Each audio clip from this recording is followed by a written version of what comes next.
Corey Campbell, and this is Dr. Greg, obviously. And what we're trying to do is a new show talking about uh, what we see in the news, right? In terms of like science debates, in terms of like how that interacts with politics. So, what Dr. Greg and I were talking about, so just to give you a background on the show idea, Dr. Greg and I were talking about how um, scientists have like uh, historically decided to stay away from politics, to not actually fully engage with that forum. Because we're all about like academia, right? We're in the research lab, and that other stuff, like it'll work itself out. Turns out that's not the case, right? Right? It turns out that uh, like if you seed the ground to these other people, right, these anti-science, these know-nothing individuals, they will eventually take power, and that's what happened, right? And I think the avatar of that would be RFK Jr. Hmm. And he is in a position of power now, and he's making decisions, and it's having real life effects.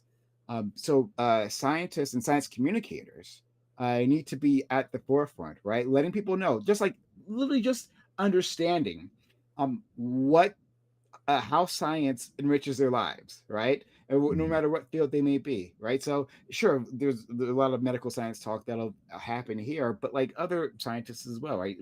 Geologists and engineers and well, I don't know, astronomy, right? Like I think astronomy is actually a really interesting one because of like what's going on with NASA. Like all of that is political. Science funding is political, right? Where we put our Hmm. resources is political. It matters. And so if you see that ground, right, well then you'll see what's happening here where scientists are being defunded and they're leaving to go to other countries, right? Like there's an exodus of scientists like from the United States. That's what happens when you aren't engaging in this form, when you aren't making an active case. And so Dr. Greg and I, and we recruited my good friend Corey as well, decided to come up with a show where we can talk about these things, right? We want to discuss like specific stories, right, that are happening, current events that are happening in that direction. But also, we can have some call-ins, talk to some individuals, have a debate if you want, or maybe you just share your story. We'd love to do all of it. So I'll hand it off to Dr. Greg and then Corey. They can all introduce themselves. Yeah. Hi, guys. Dr. Greg. Thank you for coming here. Yeah. I think I 100% with what Prime Kai said. Like, absolutely. Um, I think that's a really cool opportunity to kind of just bridge all the social media spaces and come together. And there's been like a longer, you know, debate community on Twitch, and it's really cool to get this opportunity with Prime and kind of like bring over, that community over to the Twitch, sorry, the TikTok space, the Twitch to the TikTok space. So, yeah, thanks, man. Yeah, Corey. So, yeah, Oh, go no, ahead, go Are for sorry. it, you, are Greg. you still keep going? I thought you were so. I thought you were done, Greg. Yeah, But yeah. yeah, Corey. Oh, yeah, okay. I want to give you a space, Greg. But yeah, Mm. I'm Corey Campbell. You can find me on Twitch, Corey Campbell 84, Twitter, X, YouTube, Instagram, and TikTok, Corey Campbell. Uh, and I'm a biochemist. And I pretty much echo all the same sentiments that Prime just outlined in the beginning in terms of, that has been sort of my experience in terms of when it comes to science communication of like, be a scientist, we tend to get preoccupied with our ivory tower, so to speak, and not Mhm. engage with the public. And as a result of that, there's I think an understandable maybe declining trust in science, scientific institutions, and I think it's important to hopefully trust and hopefully get science, uh, and hopefully more efficient and better way. But that remains to be seen on my part.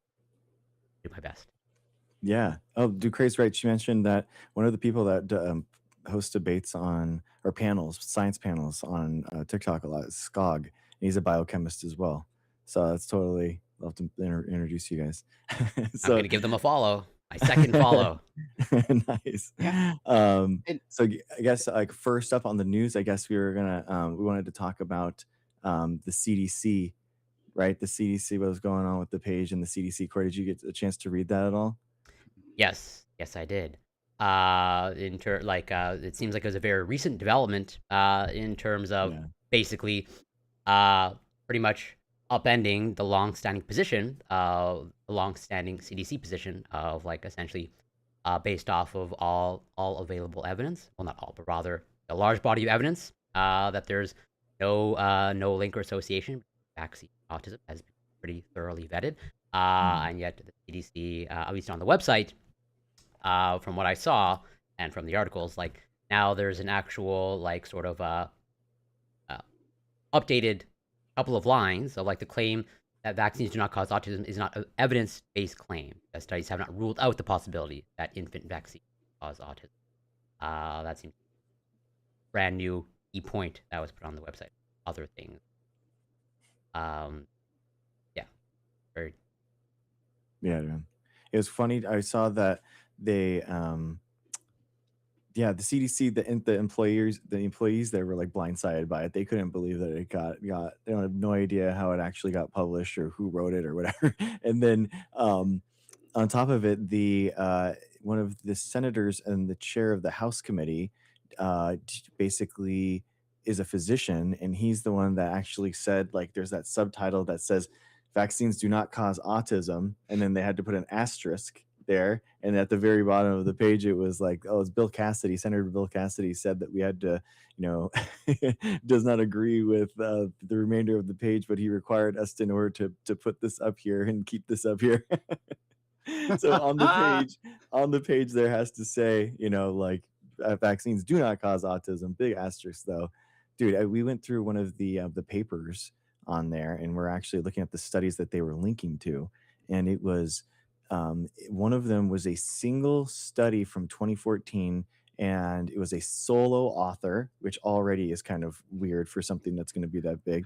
And then it was an atmospheric, scientist who was publishing from the Institute of Arctic, climate science or something in Colorado University, that made the argument that mercury levels are what is causing, um, autism, and they tried to link those together, and it was like, bro, like, why would you like allow, a scientist that's doing atmospheric science to discredit the entire scientific community in regards to medicine, on regards to this nonsense, and that's what they actually linked to. That's what the CDC actually linked to.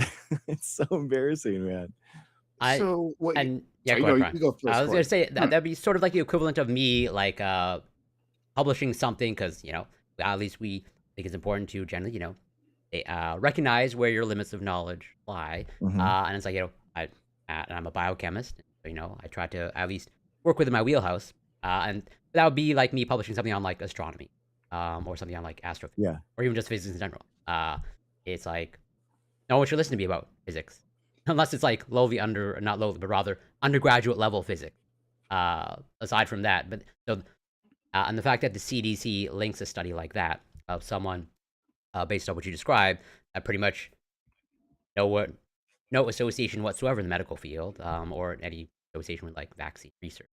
It just seems like someone just had want to get something out there. That's it. Um, so I should, in case people are wondering, I'm the layman here, right? I don't have a fancy science degree. I mean, I do have an IT background and IT degrees, but STEM, I guess, but nothing within like the medical field or anything like that. Um, however, like I really want to touch on that point that you guys are hitting on, that we see this often. We see this like in a lot of misinformation campaigns, right? Someone will use their position as a scientist, and they might have actually have a degree, right?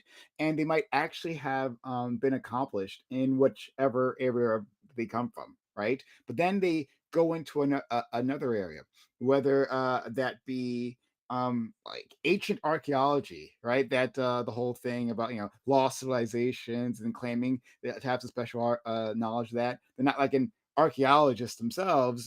They I don't know they're a, a, a marine biologist, right? But they can attach scientists, right? Truthfully to their name, right? And it gives them an air of credibility, even though like, it's literally not their field whatsoever. We see this obviously directly within the medical field, where there'll be people who are completely outside of that, or I think more insidiously, and I think we saw this during the COVID era, is that a doctor would come out, right? Some crank doctor would come out and like spot some misinformation, right? And people would say, "Hey, that's a doctor. Obviously, they know what's going on." But like, and I think this is hard for a lot of people to like realize that a doctor, and maybe I'm curious if everyone's going to agree with this formulation. So I want to hear from the other two. But like, doctors do like the praxis of like the medical field, right? They're there like interacting with patients, and diagnosing and treating, and they're like reading like medical papers that come out, but like most of them aren't actually producing those medical papers. They're not medical researchers, most of them, right? And Yeah, so exactly. it's not that they're like idiots and have no idea. Obviously they had tons of schooling on this, right? But like there aren't actually they just because you're a doctor, for instance, doesn't mean like you are an expert in virology, right? That doesn't mean that you can necessarily state with like a level of credibility, like exactly how especially a novel virus is going to spread. There's so like when you hear when someone is touting um uh something that sounds, I don't know, I get me conspiratorial in the medical field, right? Mhm. At the very least, try to check if that person has a degree that's applicable to the thing they're talking about, right? Like start there. Yeah.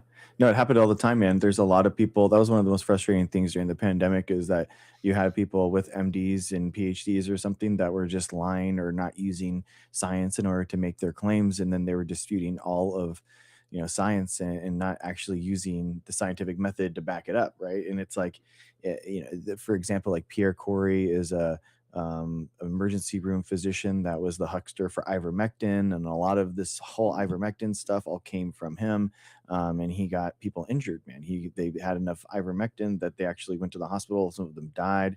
Some of them had, deferred injuries where they didn't go to the emergency room fast enough because they're like, "Oh, I'm sick with COVID. I'm just going to have ivermectin," and they came in so poorly that they couldn't treat them afterwards.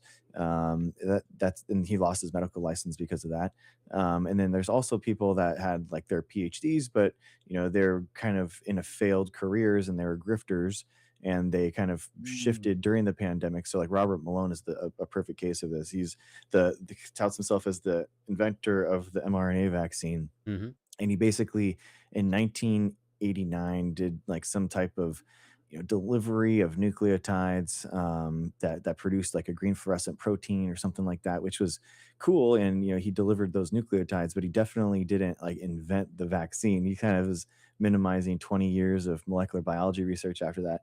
But he has the PhD after his name, so Joe Rogan fell for it, and so now he's actually, it's crazy is that he failed up so successfully that he's literally in the he's in the CDC AIPC like panels now. Yeah, So the ASIP. it is crazy.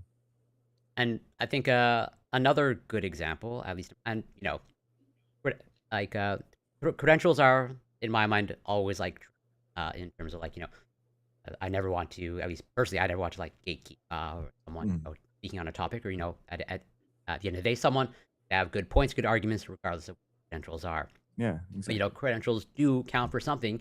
And I think another example of what you just brought up in terms of like pretty much the current director of the NIH, Jay Bhattacharya. I might be butchering their Mm, so technically, they do have an MD.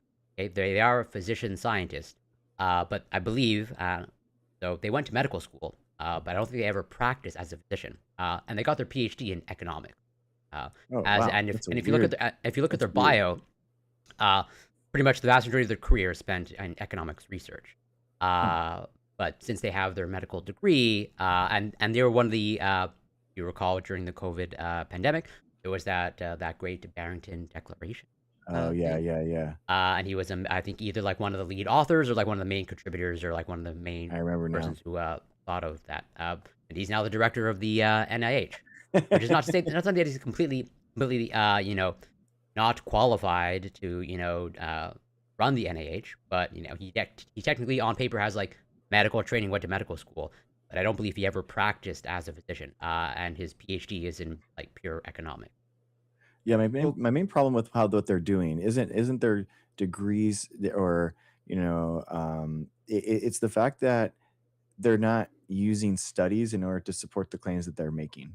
So basically, mhm. there's this huge body of evidence, there's this huge mountain of consensus, and then in order to come in and then try to change the cruise ship, what they're saying, they're not change they're not producing anything novel. They're not creating any new research, improving their ideas through a study. I mean, this is Karl Popper, like falsificationism, Mhm. where if you are not supposing, like if you're not bringing a testable hypothesis to the table, we can just completely wipe your claim to the side, and it's null and void because you have to have something that's testable. You have to be able to test it, and you have to prove it through a study, and then you have to prove it through another study, and then you have to do it in a different way. And then that's how we get like a consensus building. And then we have a meta-analysis, we have systemic reviews that we can kind of like understand and see where things are going. Like ivermectin doesn't help with COVID-19. Like that is like a consensus across so many dozens and dozens of studies. So it's like, if you're going to say that it is something that's good, it's like, okay, well, we have the process to prove that science. So you have to prove that through science. You can't just like, say that it is. You have to go through the process like everything else. And the problem is that they're circumventing that, and they're saying, just trust me, bro. And it's just like with the CDC, like the science hasn't changed, but the politics has, right? The president is a different president now. So now the CDC says something different. Has there been a single study that's been released that RFK supports? No. Has there been a single thing that anyone has proven? No. It's just like just literally just trust me, bro. And it's coming from the head of the CDC. So, like to jump on that point, right? Like, there is an, an advantage to not doing that, to not put forth a study, right? So this works multiple ways. One, you get to say that you're an outsider, you're a rebel, right? That they're not going to accept my evidence. I tried, you know. You saw this. I believe it's one of the Weinstein brothers, Eric Weinstein, I think it Yeah, Yeah. is, Eric or right? Brett. Yeah, Yeah, whatever, right? Interchangeable. pretty much. Yeah.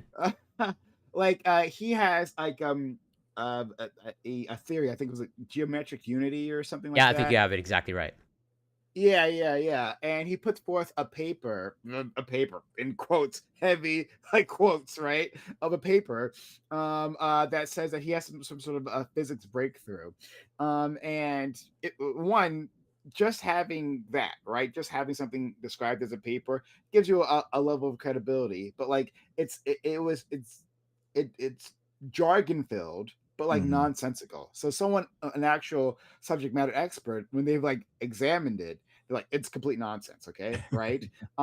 But like once Weinstein has that, he can say like, well, I had it and I like presented it, and no one wants to actually deal with it, right? No one, everyone's rejecting it because I've discovered something that like undermines the entire field, right? And so Hmm. obviously now it's forbidden knowledge here, right?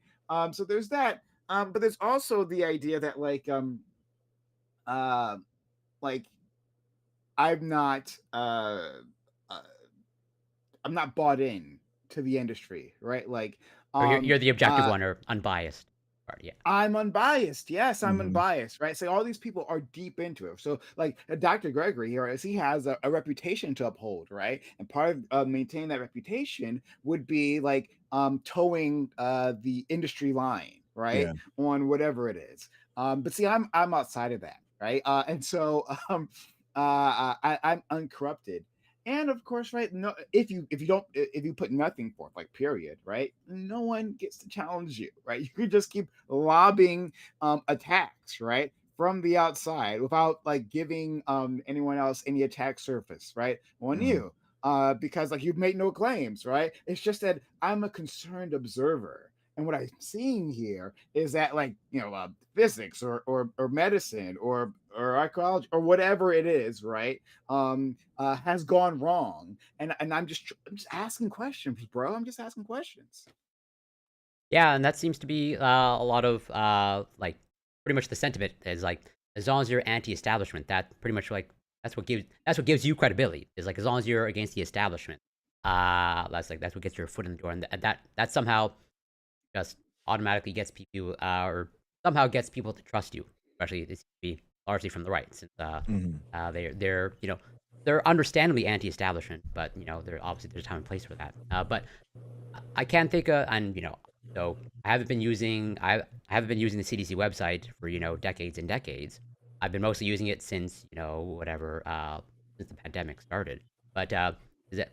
I don't know if anybody's aware, but like uh, from what I can tell, like this is like the first time that like the CDC website like is like ideologically captured of like pretty much like overnight, like a complete overhaul, and just like in the first Yeah. year of this presidency, like Mm. this new thing. Like I don't know if anybody else is aware. I'm not American, so but like, has anything like this ever has happened before that you're aware of, or this is like new for you? The like in Trump won, there was like a ban on climate change, like saying climate change and stuff like that. But this is, I mean, it's pretty distinctly different that the CDC is like pushing out disinformation now uniquely itself. I mean, the only thing that I could kind of coincide with was the whitehouse.gov page that was actually somehow saying that lab leak is real. So I don't know why Right? Yeah, whitehouse.gov I has that, but remember. they have that page It, now that like goes through and proves lab leak for somehow. Um, and yeah, it is very odd, very odd. and like, yeah, Yes, go ahead, Brian. I haven't. Yeah, I was just gonna say, yeah, I hadn't heard of anything like this. I was thinking about that as well. Like, has there been a situation comparable to this? Like, I don't remember. Um, like, and like the CDC, like, I mean, it's not the it's not the website you go for excitement, right? Like, it's, Well, speak for yourself, Prime. I, I I'm saying too much there. But yeah, like it's it's supposed to be boring. It's supposed to be like useful to a certain subset of individuals, right? CDC also has like some like random information for like the public, right? You can like look up things like for the public, but like when you go to the CDC or you interact with the CDC, like as a scientist, right? Like these institutions have been so reliable for so long that um, like there's like so certain like processes that rely on them, right? Like that institutions will call up the CDC to get certain information, certain stats or whatever, right? There's a or I'm not sure if the CDC hands out grants, but they there's an interaction with these outside like medical institutions, research institutions, and like you're just used to having that there as a pillar within the community, right? As a central focal point. But now that's being eroded away. Like I like Mhm. what Dr. Greg was talking about earlier. When this change happened in the CDC, yeah, the bureaucrats who usually run it were completely blindsided.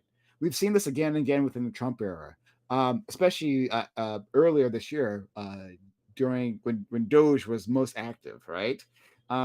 That like the last literally sometimes the last people to be informed of some sort of major change or, and certainly of staff reductions were the staff themselves.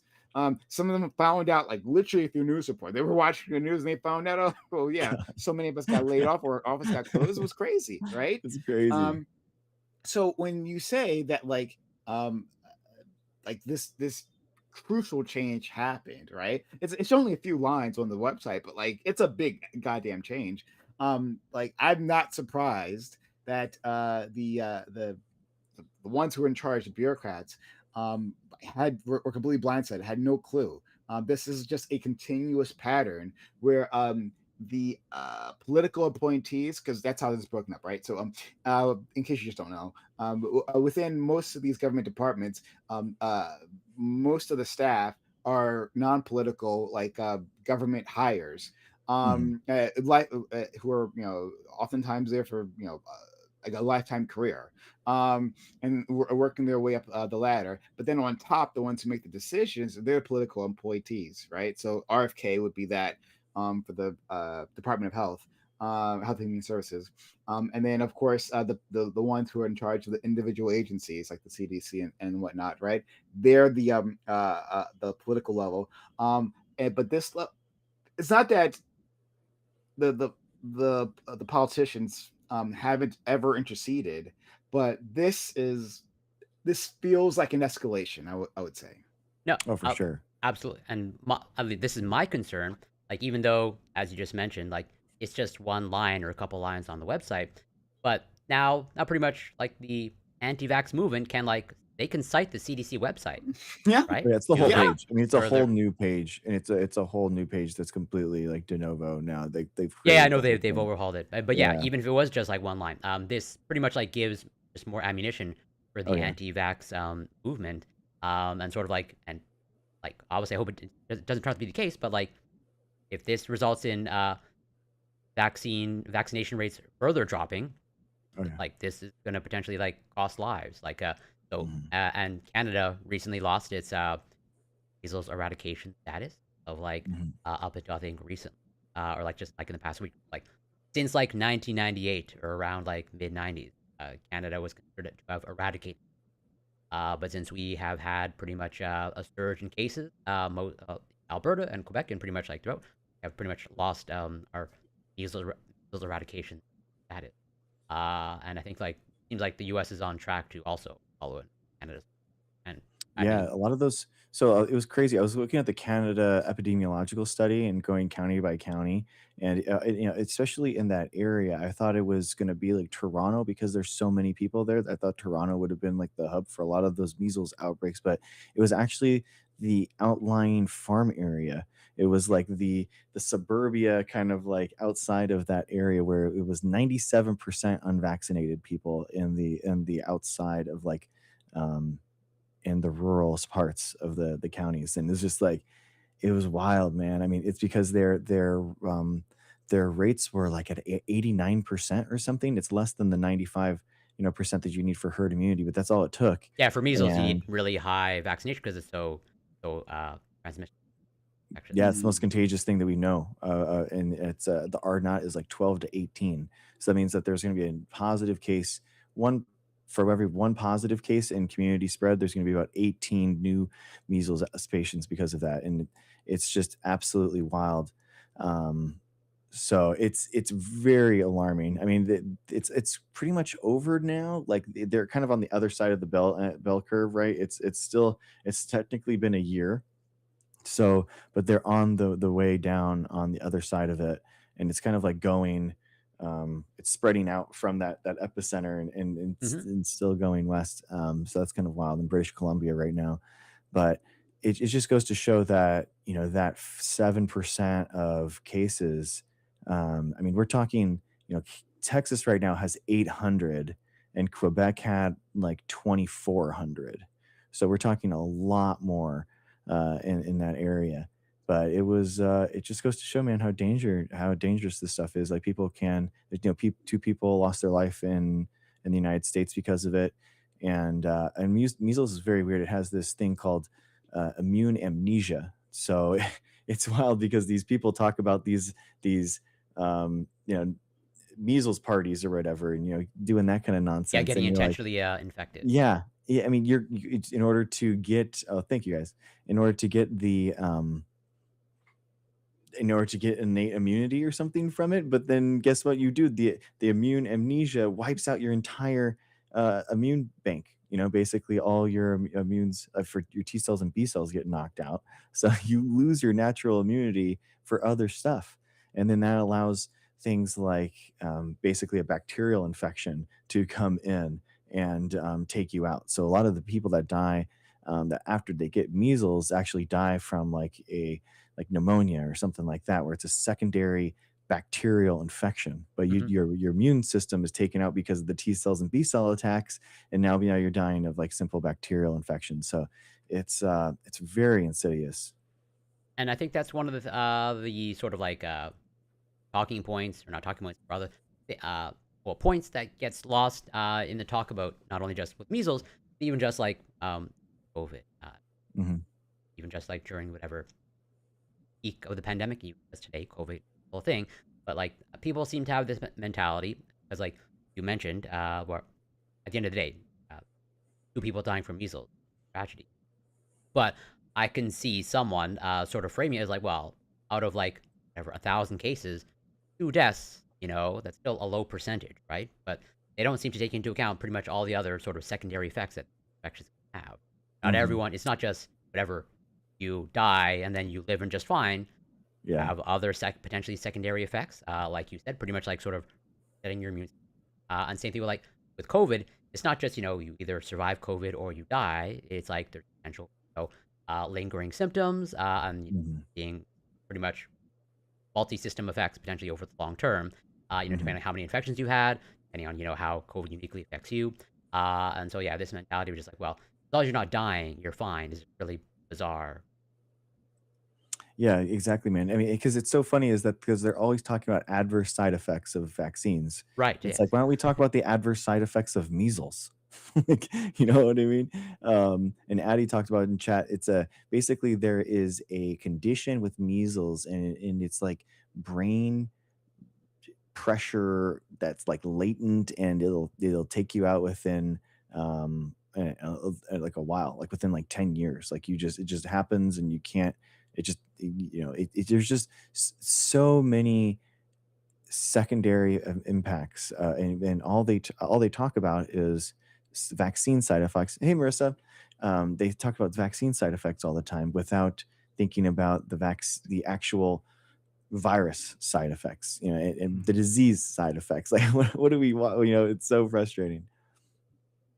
Yeah, and I'm not like wholeheartedly agree with you, because like you know the vaccines these at this point are well Mhm. researched. Okay, they're pretty much like 4 going on 5 years like on the Yeah, market. dude. We have tons of data, and from what I can tell, and I'm not in deep circles, but like think think virtually all of the predictions that people made about these vaccines have not, in terms of like, Yes. you know, the Agreed. turbo cancer, and some of the crazy ones of whatever, obviously 5G, Yeah. a lot of stuff. But like, Oh, I mean, even just like, no, don't downplay our magnetic abilities now, Corey. Don't downplay that, true, right? but even the more quote unquote reasonable claim of the I turbo forgot about cancer, that. the turbo cancer, Yeah. like that is not coming to fruition. As far as I can tell, it's not in the data that I have seen.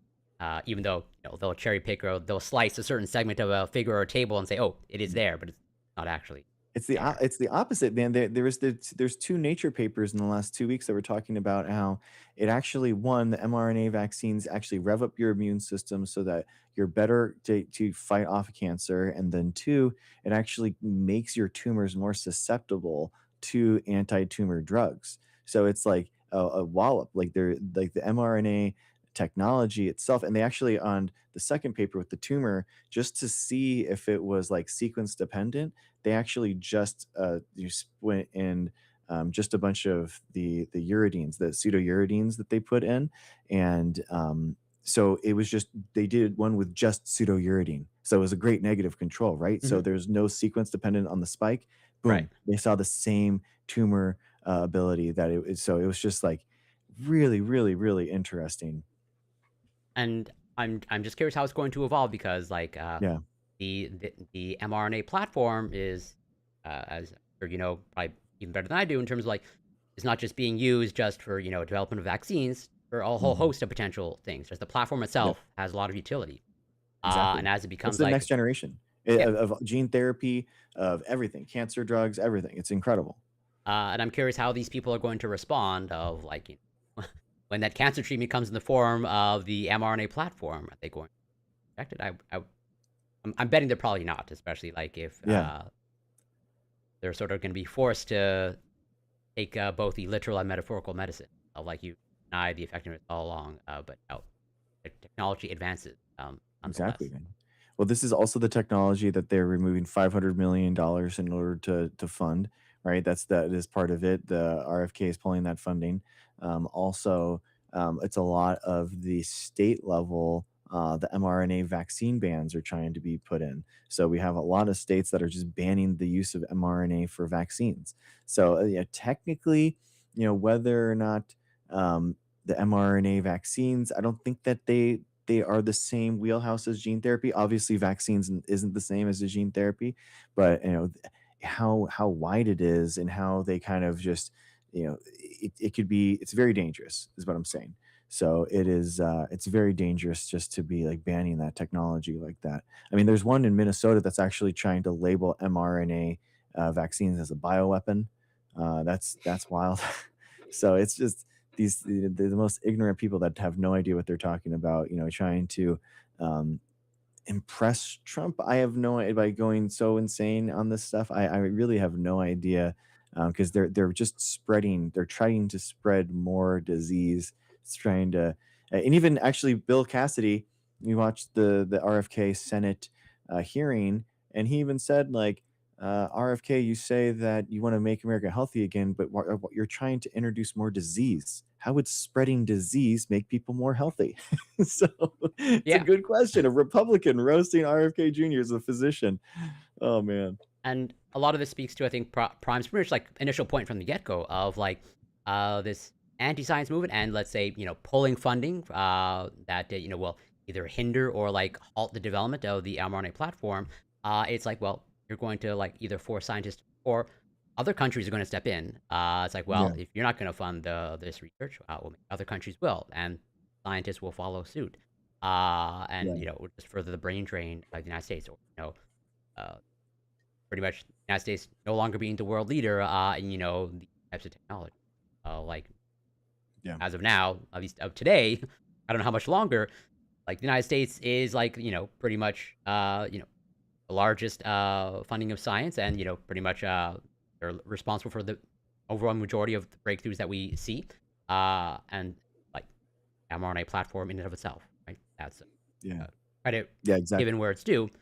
Warp Speed, Project Warp Speed, like Exactly. It was good. yeah, that was good. It was good. What was he doing? But then yeah, Oh. but it's just like Prime said, like now, yeah, you're setting the stage for the fleeing of the scientists and not funding it. Yeah, man. I don't know that many people that work at NIH, but the people that I do know, like on follow on TikTok and stuff, I mean, their friends are saying that it's cataclysmic. The amount of people and the secondary people and the tertiary people that your friends are leaving, your friends' friends are leaving because they're trying to find different labs and the people who are staying are trying to find, other people to go to, and they're just everyone's is leaving or is fired. So it's kind of it's tough, man. The unemployment rate isn't going to pick up these things, right? Or for me personally, like if I wasn't a scientist living in San Diego, like would I know that there was like a massive unemployment wave that's happening right now in San Diego? Like I don't know. There's basically dozens of people that I know, that are now in different companies, or my LinkedIn page is basically a graveyard now. Another way to explain it. It's just, Mhm. person after person getting laid off because money is expensive still. It's still risky. The grants have dried up. So the private biotech companies are losing money. Um, so I'm not surprised. I wouldn't be surprised in like 10 years we have a huge problem with like I don't know, I guess grad students like not being able to find a postdoc lab, Mm. stuff like that, where it's like we have, these secondary impacts that you wouldn't think, but maybe there's like a lot more professor openings in the future, coming up. No, I think that's a an important point that the it's so we'll see the initial impact in terms of, unfortunately people being laid off, of unfortunately, grants being cut off, funding disappearing, and then possibly scientists fleeing. I mean, like there has been some movement there. That's not like a theoretical thing, though. People have been Yeah. leaving. Um, but like the true effects won't be apparent for like a decade or so, right? Mhm. That will be lost innovation. That will be uh, like a transfer of technology to other nations, right? Some Canada Mhm. is Yeah. benefiting. Seriously, Canada is going to be a huge beneficiary Huge. of all It's this. a huge benefit. Yeah. Um, yeah, and that'll come in the form of uh, scientists, like I guess, a shrinking of our scientific community and a sidelining of it, to a certain extent. Um, and an example of that, right, would be um, these science conferences, right? Mhm. I'm not sure you guys remember this, but like in the beginning of the year, and I imagine the sentiment is still prevalent internationally, that people were trying to come to do regular science conferences, exchange of knowledge, and then they were being harassed at the border by Yeah. immigration, right? And then like there's like travel advisories about the United States, and like, hey, if you're going to come here, make sure that like you don't have like your files saved locally on your computer, because the border agents might like try to go through your computer, might try to go through your phone. And so like people are Exactly. taking all these precautions like when dealing with the TSA. There's just a whole list of things that makes the international community wary of us, when before we were like an unshakable pillar, right? Yeah. Exactly. And like losing that advantage, like it's like I think of it right now as like the dollar not being like the default currency, like the reserve Mhm. currency of the world, Mhm. right? Like it gives you a whole bunch of benefits to be the standard, right? Yeah. To be the central clearinghouse. If you lose that, right, that changes the dynamic, how we interact with the world, right, how they interact with us. And I can't even tell you in all the ways that'll alter the landscape. Now that might be there may be some good that comes out of that, right? To have a more maybe multipolar world, maybe Exactly. Yeah. like innovation coming from other places, like maybe this spurs like Germany to start like pouring more money into research because now more scientists are pouring in, right? Maybe that'll be a good thing in the end. But if you're an American, if you're a patriot, you want all this Exactly, stuff dude. happening here, Well, yeah, well, Exactly. No, that's sorry to interrupt.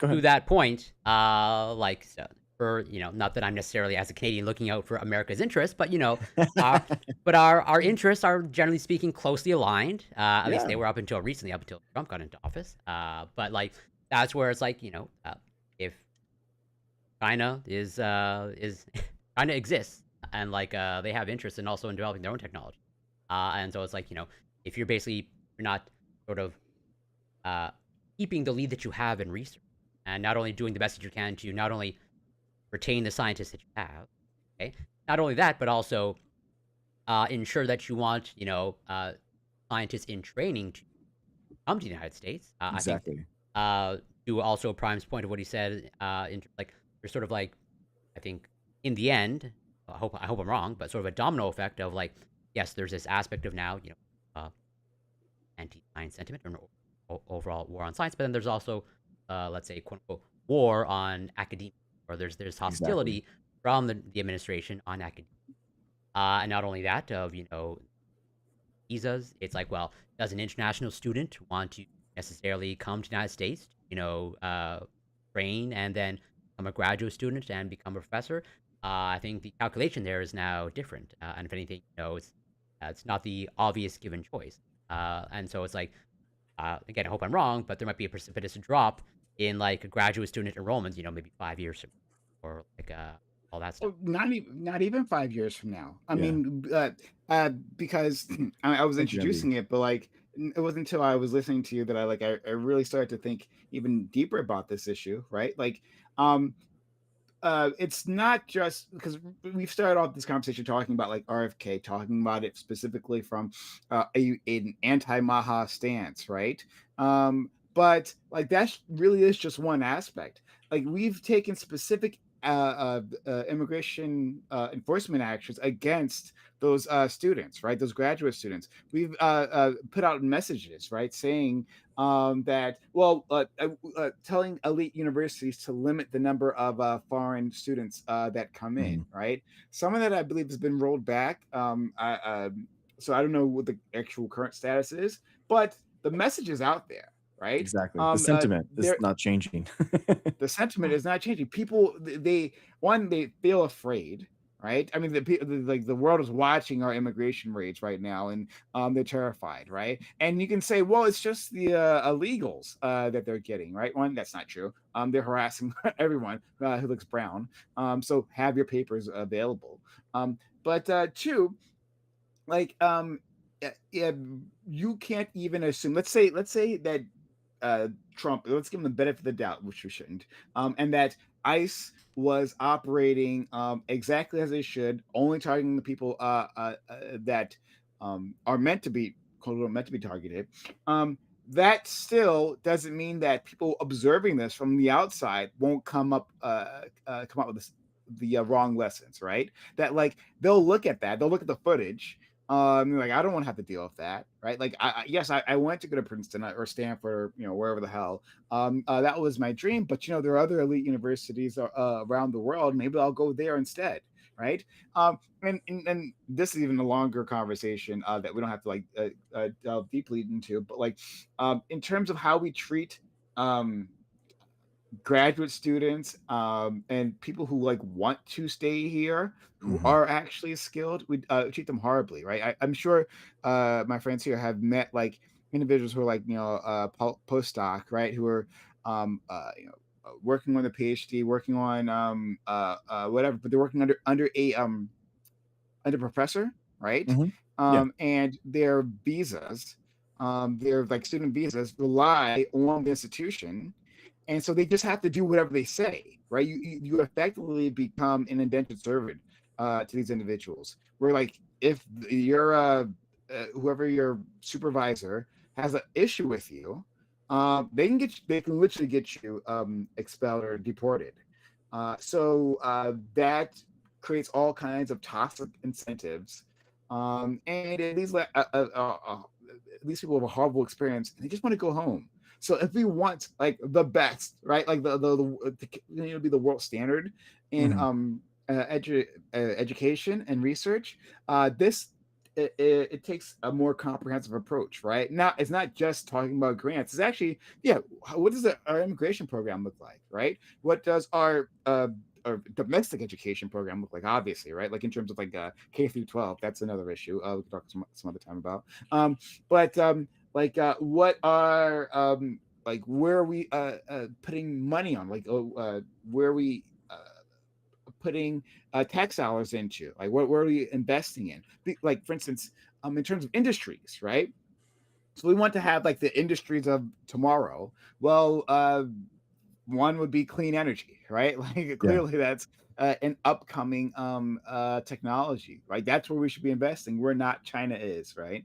But then just circling back to the focus of this stream, you guys were talking about the mRNA, right? Mhm. That my understanding is we've just stopped that research altogether in terms of funding, at least, right? That's been pulled back, and like that's clearly a frontier that we're just we're just ceding, right, to Yeah. someone else. And Exactly. so all of these things matter. It's not simply right, like RFK being the bad guy or Trump being. I mean, they are the bad guys here, but it's more than that. It's a whole policy failure, I think, right across the board. We're seeing. Yeah, Yeah, dude. across multiple levels. And if, let's say, using Canada as an example of like, obviously it's different, slightly different scenario, but like, if there's any signs of like, let's say, a lack of travel to the United States or people being hesitant to go to the United States, such as an international student or student thinking of coming from a different country to study in the United States.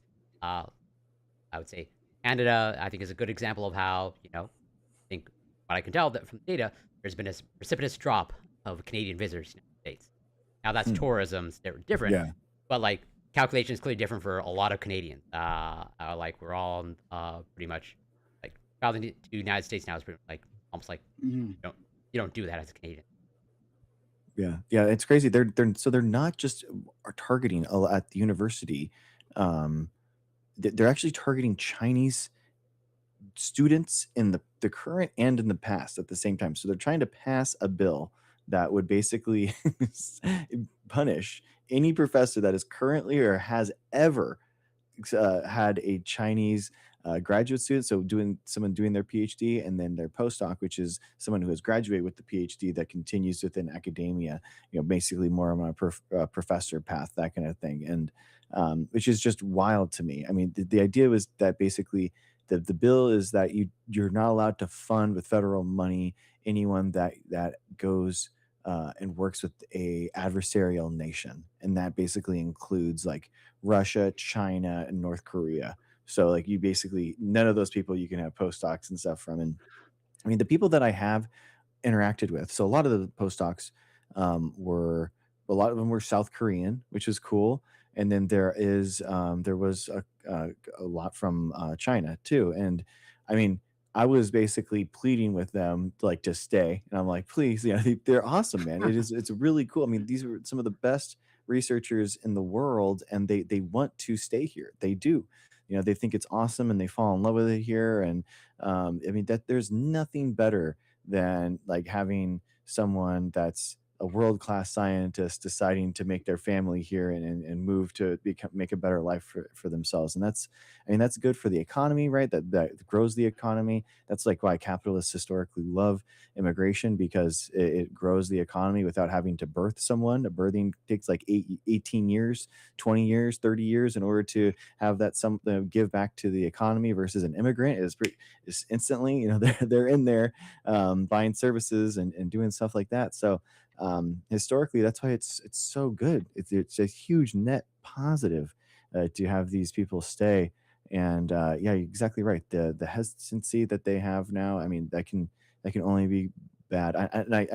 Prime, I think you're right with the multipolar world. Maybe, I mean, maybe there could be a scenario where kind of like the competition aspect of it, think about like the Cold War and Sputnik and all that kind of stuff, like primed the United States for tech research. And I think that maybe that's what we need. That's what could bring the United States out of it. Maybe we kind of like were too lackadaisical and kind of didn't appreciate what we had, and then we might lose it. I don't know.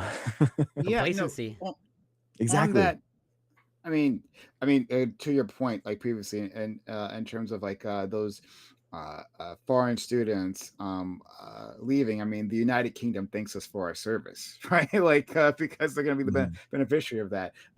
But on the last thing you said, and I don't know the history of this so well, so I don't want to like give out misinformation myself, but like my understanding is that like the proliferation of the public university system within the United States, right, was a response to um, like uh, like a competition between powers, right? That like Mhm. we wanted more engineers, we wanted more scientists to be able to power our defense industry, to like compete against like other upcoming national competitors, rivals, and that's like what spurred us on. Mhm. That's my understanding. If I'm getting any of that wrong, I do apologize, right? But like the point is, right, like going like uh, dovetailing on what you said, like when we were doing the space race, yes, like we were competing directly against the Russians. At the time, we literally had no idea like um, what advantages there were to even be gained by going into space. Right now, huge advantages it turns out, but like it took the efforts of a nation state to actually make that happen. Right, it Mhm. took a national effort, so much resources poured into the project to do that. And then later on, right, on the backs of that industry, found profits to be made. Um, but that kind of uh, attitude towards scientific advancement, right? A broad-based scientific advancement. Yeah, we don't have that in this country Not like right at now. all. Yeah, Yeah, like I mean, exactly. It's true. instead, like more than that, we're falling back. We have a deep skepticism, and like I don't want to. Welcome to Flavor Country. This might be a topic at some other point that Mhm, we might want to focus on, right? Like what is the place of skepticism within science and like mhm, science uh education, and for like science observers, right? Admirers, people outside of it, like myself, right? Like what is the place of skepticism? Because like you should have level of skepticism of anything that you're yeah. reading, that you're Absolutely, intaking, 100%. right? Yeah. um and I think that it might be a really good discussion to talk about like what does healthy skepticism look like, how do you develop it, how do you properly exercise it. um because like bad papers come out, right? Or even if you're not even looking at the papers directly, if you're looking at a headline, right? Well, Mhm. a reporter has just digested a paper for you, or maybe not, maybe they just digested another article about that paper, right? And now and also they're working under a journalistic um uh, industry where that benefits clicking, right? So like Mhm. you'll have a bombastic title, and Yeah. then that'll be the thing that gets passed on to Twitter, right? So it's the title, right, of an article based on another article based on a paper, right? That is clickbait. So, Exactly. yeah. Yeah. And then people see that 100 times, and then they think that, it's like it gets so Uh, watered down and dumbed down, man. That's the problem, right? Yeah, science journalism, at least in my opinion, it's pretty in a really in a bad state currently. It has been for a long while, but maybe I just don't follow the right outlets. But sort of also expanding on like the point that you that is made in terms of like pretty much signs of the United States pretty much losing their standing as the technological leader and innovator Mhm. world. Um, and like on that note, it's like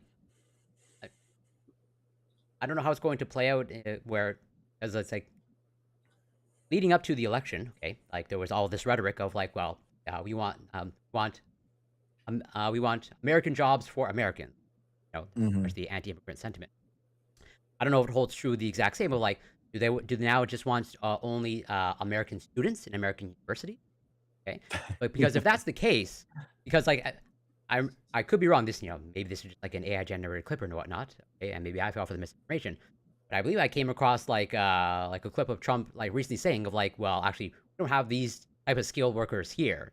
We need the immigrants. Like we don't actually have this type of skilled workers sort of here. And so it's like, well, if you're not going to be anti-immigrant, are you now going to reserve not just American students, or sorry, American jobs? You want American students only, and it's like Mhm. where are you going to get? Or it seems like Trump is sort of changing his rhetoric, or and that might have just been a whim.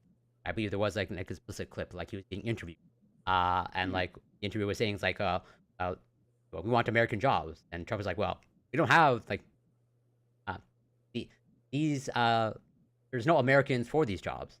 We don't have the Mhm. skills. Like, well, then what do you expect? that was the Yeah. Fox News Laura Ingraham Right? Yeah. interview. Yes.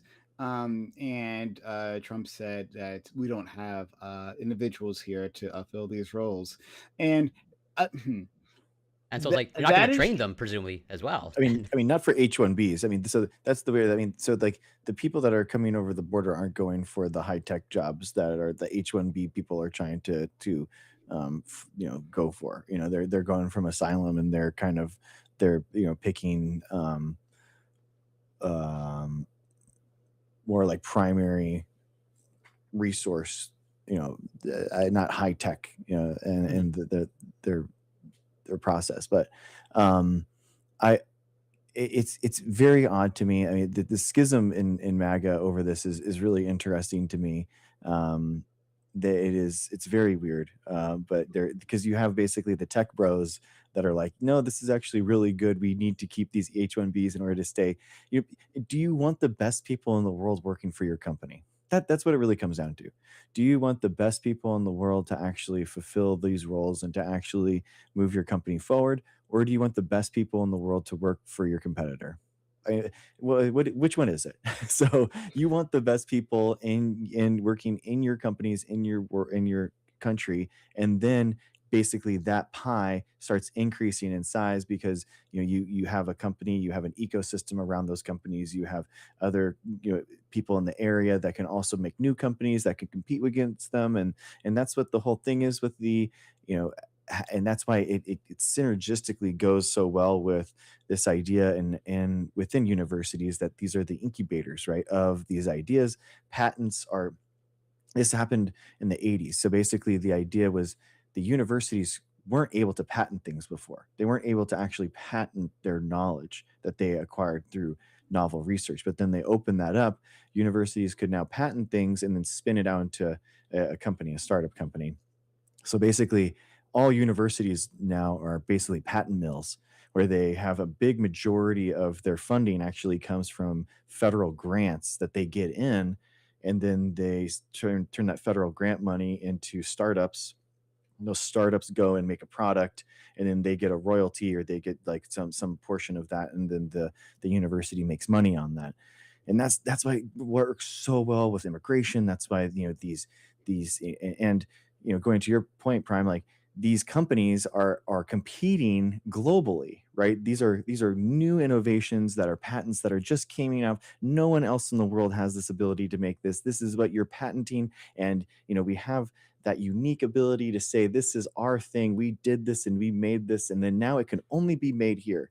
And this is what's so frustrating when people are like, yeah, let's bring back manufacturing. And you're like, bro, we manufacture things here. We manufacture ideas. We manufacture patents. We manufacture Mm. technology. This is what we make here. mRNA. That Yes, the mRNA gene therapy technique, exactly. It's like this we a little higher on the totem pole. We're not like mining the phosphorus that is needed for the nucleotide reaction right down the line. We're actually creating a technology, and then now we're selling that technology to the world, and that is the 21st century idea.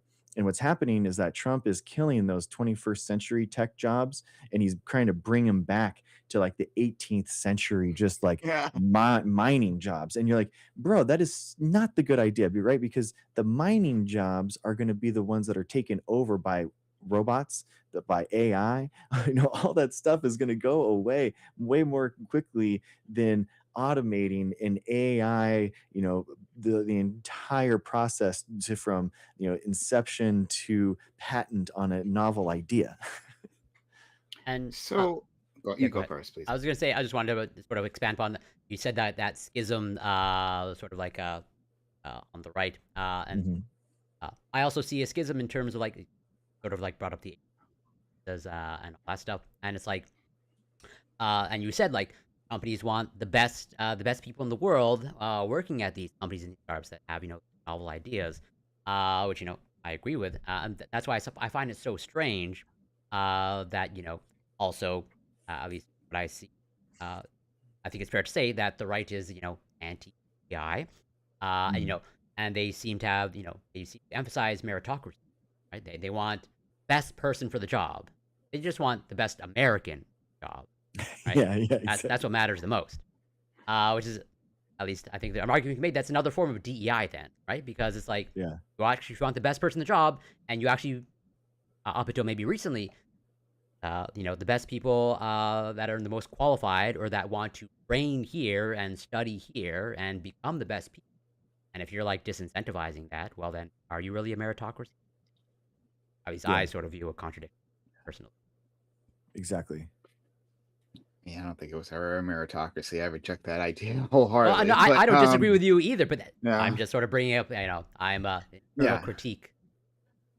Sure. So jumping on what my friend Gregory said previously, um, this idea of Trump reorienting the economy, and I'm going to take it back to uh, like the medical discussion, right? In that current state. So I'll move it back there, but um like Trump reorienting our economy for, like you said, a 18th, 19th century position, right? Where it's like it's mining and it's like manufacturing everything. I'm of two minds of this. It really depends on what our country wants to do. Hmm. Um, do we want to educate our individuals, right, so that they can be a more of the knowledge, we have a knowledge economy, right, an innovative economy, like you were saying, that we can produce ideas that go to benefit the world and make us significantly wealthier? Do you want to do that? If so, there is a policy prescription to make that happen. We can talk about that in a second. But if we're not going to do that, which seems to be like how we're orienting ourselves, if we're not going to make those investments, well, then I guess it does make sense to like put people back in the mines. It actually does make sense to give them the very shitty, Hmm. but the uh, jobs that we look back with a nostalgia lenses about, like like car manufacturing, I or love like the black working in a lung big back steel in the factory. day. Yeah, right. Like it was that those jobs sucked. Like unions make them better, but that doesn't mean that they weren't like grueling. Hmm. Um, and like have we can have that back, especially if we aren't doing anything else with our excess workforce, right? If we're not investing in these individuals, then yeah, send them to the mines. I mean, just do that, right? Um, but if you want a 21st century economy, um, then you have to invest in education, right? And this is a not just a university strategy; it's a K through 12 strategy, but also it's like a funding strategy, right? Like where are we putting our money? In terms of like just talking about like doctors, but this applies across STEM, across anything else. Like doctors are coming out of university with like hundreds of $1,000s in debt, right? Yeah. Um, and one, it demands a level of dedication, right? It adds of a barrier that some people just don't want to overcome. They don't want to have to be servicing this debt for like freaking forever. Hmm.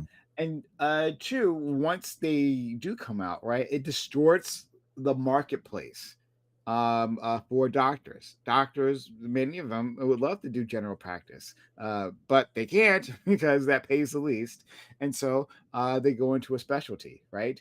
And because of specialties pay so much, they're also incentivized on like ordering more tests, right, that are unnecessary, but they pay out and they get more money for that. There's a whole uh, a list of like priorities that get put ahead of patients. There are simply less doctors within the pipeline because uh,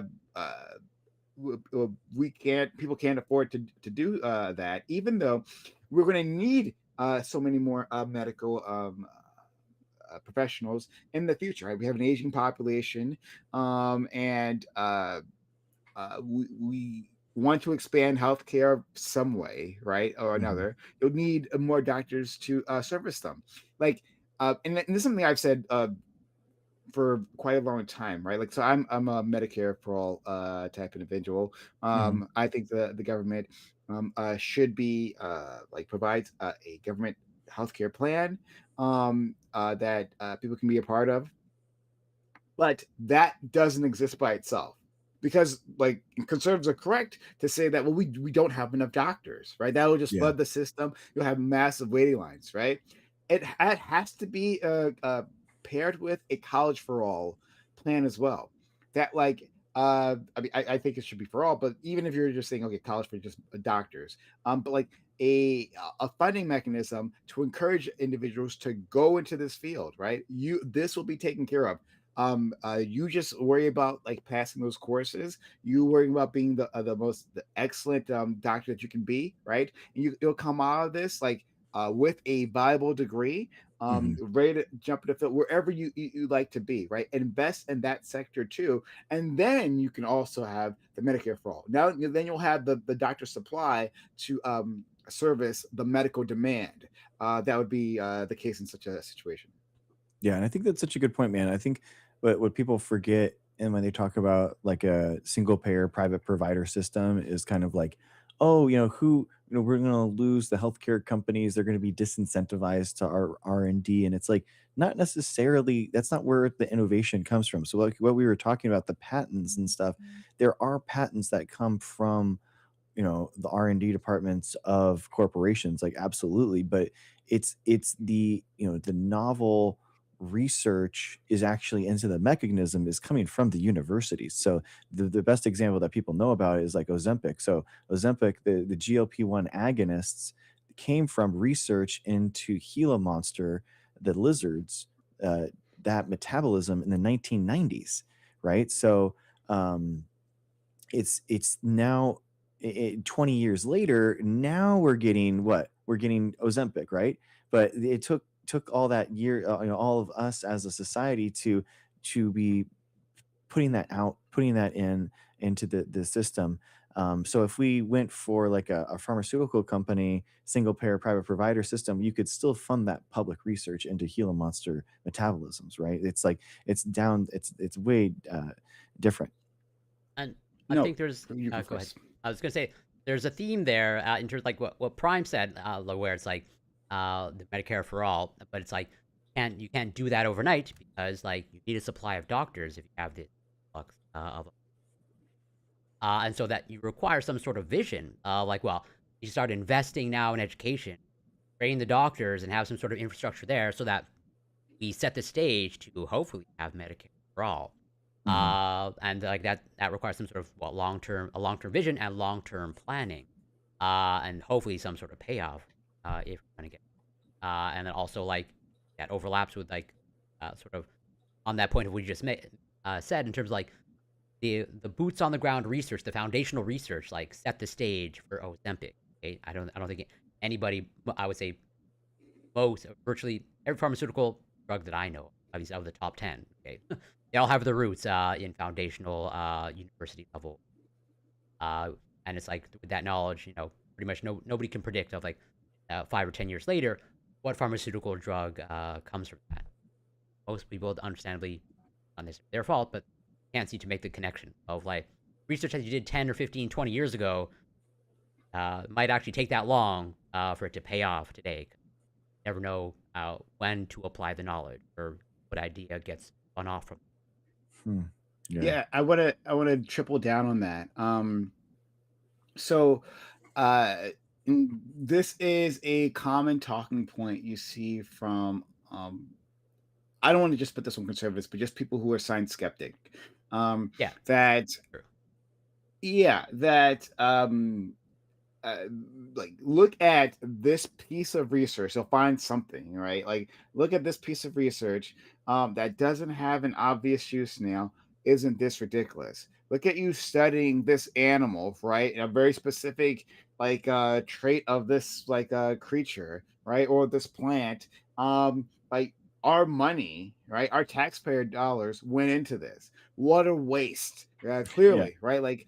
Um and so we should cut it, right? We should cut these science grants, right? Obviously this is a useless bit of information. Why even bother? But so much of our scientific research, right? Like there's an endless list. Like there's a bunch of articles that tell you about these things that they come through accidental discoveries. You're looking at something in a completely different unrelated field, right? Mhm. And that ends up having implications that spread far and wide into many other different fields. But you don't know that until you look, right? So Yeah, much of exactly. science, just like in general, like even outside the idea of research, right? It's just, Mhm. hey, I want to go there. Like I want to go over that ridge, right, and see what's there, right? Like, hey, man, this is like a cool plant. I like this a lot. Like, what kind of poultice can I make out of this plant if I grind it up, right? What will Mhm. that do? I don't know. We'll give it a try. Maybe it'll be a salve or something. We don't know, like where like the big breakthrough, will be like or the valuable breakthrough or the one that has the greatest impact on humanity until we take the time, and that takes, and it's about like the groundswell of data, of research, of knowledge that comes out, right? There's so much um, research being done in these random places, but like it's like the cumulative work there that brings out these like one or two discoveries that are groundbreaking. But like it takes that foundation. It just doesn't happen otherwise.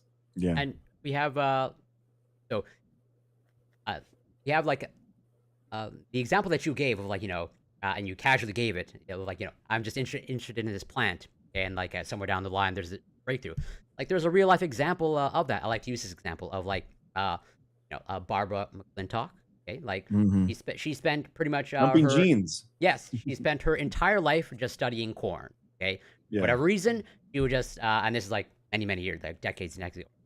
They eventually won a Nobel Prize, but like they just happen to be curious about corn. For whatever reason, it's like they just want to spend like pretty much like 50, 60 their entire life studying corn. And little did they know that like their research led to like the ultimate Nobel Prize, ultimately in a Nobel Prize, like yes, the jumping transposons. Hmm. But like yeah, it was just her curiosity, and she just wanted to like study a plant that she thought was cool. I don't think it's cool, but like you're curious about what you're curious about, right?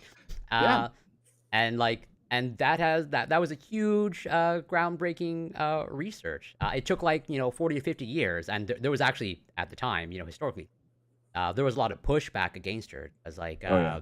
she was not, let's say, accepted in the scientific community. Of Because like yeah, people viewed her research, whatever, crazy or whatnot. They, the evidence backed her up, and thankfully history looked back on her fondly, and she won the Nobel Prize. Like yeah, it was just pure curiosity. Like I want to study corn. I just think corn is. Yeah. Yeah, exactly, man. Hypothesis driven research is, that is the beauty. If you think about it, it's kind of like it's the canary in the coal mine for a philosophical culture, that we can like spend time kind of like in these things that aren't directly like food, shelter, water. Like we can actually create culture. We can study things like indigenous cultures and their dance. Like I was curious when I went to academia, like how could you get a PhD in that? Like what would that actually entail? And this is one of my favorite things about going to grad school, was like getting exposed to all these graduate students that were doing like groundbreaking research in order to kind of like educate myself, culture myself, and a lot of them it was like, well, they were doing research into these cultures that, this is, maybe their primary way of handing out knowledge. This is like a way that they express themselves, so therefore researching that kind of helps unlock and understand their culture and their people, and their history. So it's a beautiful lesson and stuff like that. And like in some, crazy hellscape, maybe we would lose that, and we would lose that knowledge, and we lose that history. And that's what's sad, is that like the idea of, college and university and academia shouldn't just be about ROI. You shouldn't just be thinking about your return on investment from a profit given motive in some way. It's like, no, man, like let's see what that is. Like let's see what this is. And another really good example of what you guys are talking about is, Doudna begging for money for years, talking about bacterial defense mechanisms. Like, why would Yeah, anyone care about bacteria defense mechanisms? Like, what are you talking about? And then all of a sudden, now she wasn't even thinking about, and she says this in interviews, like, I wasn't trying to uh, create, the best gene editor in the world. I'm not a molecular biologist, I'm a geneticist. I was interested in how, these microbes like defended themselves. And she discovered CRISPR because of it. And now we have all these tools, and now we have this molecular biology Swiss army knife that we could use that we never had before. And that was just on hypothesis driven, research that they were going for. yeah, just pure curiosity. And that's Hmm. where like does see well, this has been going on for a while, but like yeah, whole sort of like culture, sort of the mentality is like yeah, unless you're getting one of those useful degrees, like colleges. Um. So I think so far this has been actually a really good stream. We just started on one topic, but we had so much to discuss as we like Mhm. continued on. Um, do you we want to take in call-ins? Do you want to give that a try? I don't know, since you're not in the stream, Prime, I don't know how to. I think, like, next time, like, we should do it, and then, like, maybe that Okay. would be better because I don't know how you would.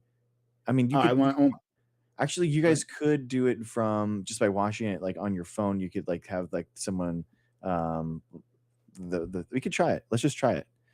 Does Okay. anyone wanna, to come in and, like, ask any questions or, um I yeah, also had go a, ahead. a Yeah, and become yeah, come up.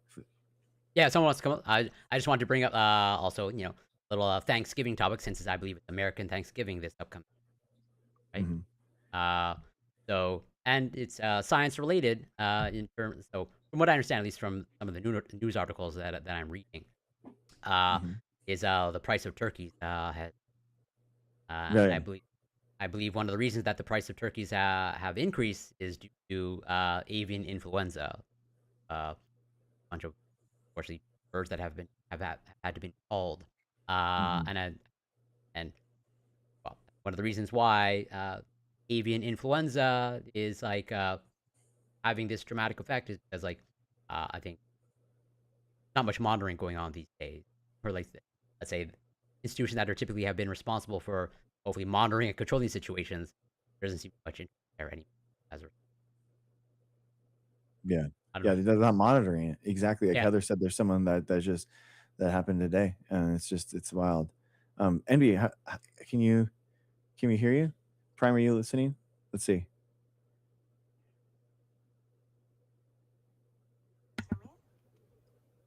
I can hear through my phone. I got to keep Okay. myself muted so it's like a not echo. Okay. Okay, cool. Yeah, I think that if you're Corey, can you hear no problem? I think I will have to also unmute Oh, one. okay. Oh, yeah, that's right, because you guys are watching. Okay. That's fine. I don't know. I can. Okay. Okay, we're figuring out the bugs. We're figuring out the bugs. It's all good. Here to help, and then Thank I'll you. get on. But Thank you, yeah, MB. Appreciate you. some kick me, they kick. Okay, sounds good. Okay. Well, how about you? Do you have like a question, a general idea, or anything that we could talk about while we're testing the stuff?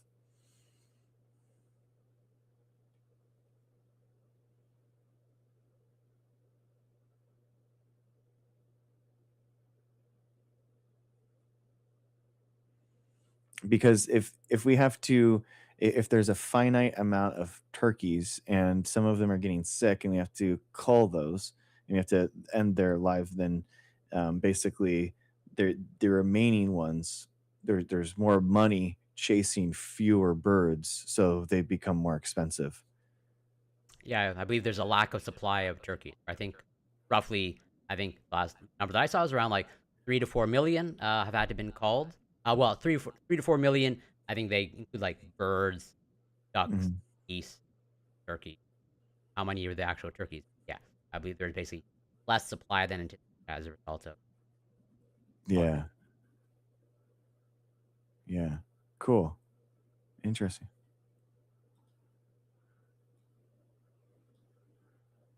That's okay. Yeah. Yeah, it's crazy. A lot of the viruses, they jump around really, really successfully. That's something that they can evolve for, like the ability to kind of switch and switch around hosts and all that kind of stuff. So yeah, we have that's why it happens to we have to surveil. Like the surveillance programs are so important. So you're tracking basically mutations to make sure that it doesn't hit those critical mutations that can allow them to do like gnarly stuff for the first time. So you learn what those mutations are through gain of function research.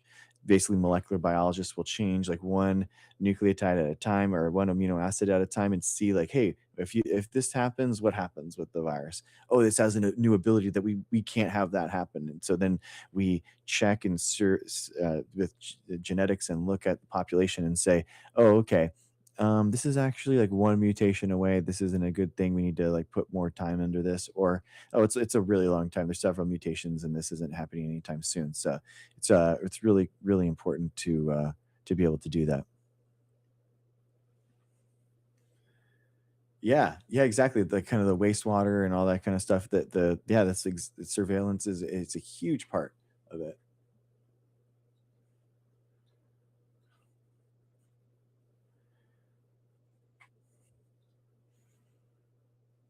Oh, okay.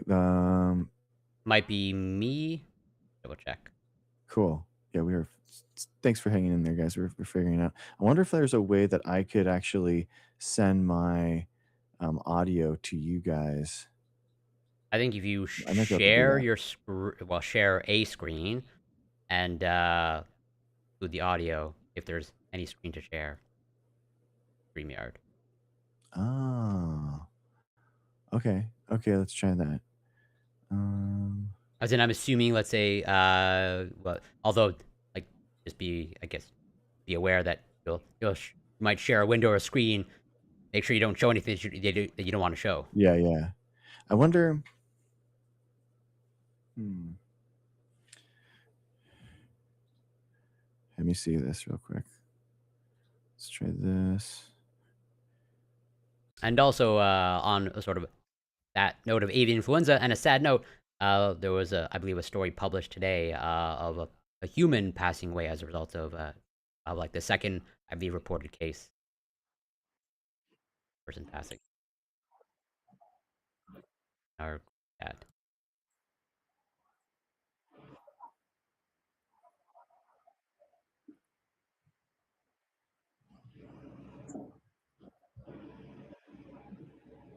Yeah. Yeah, I also heard about that case. Oh. Yeah, I The can hear her. out of Washington.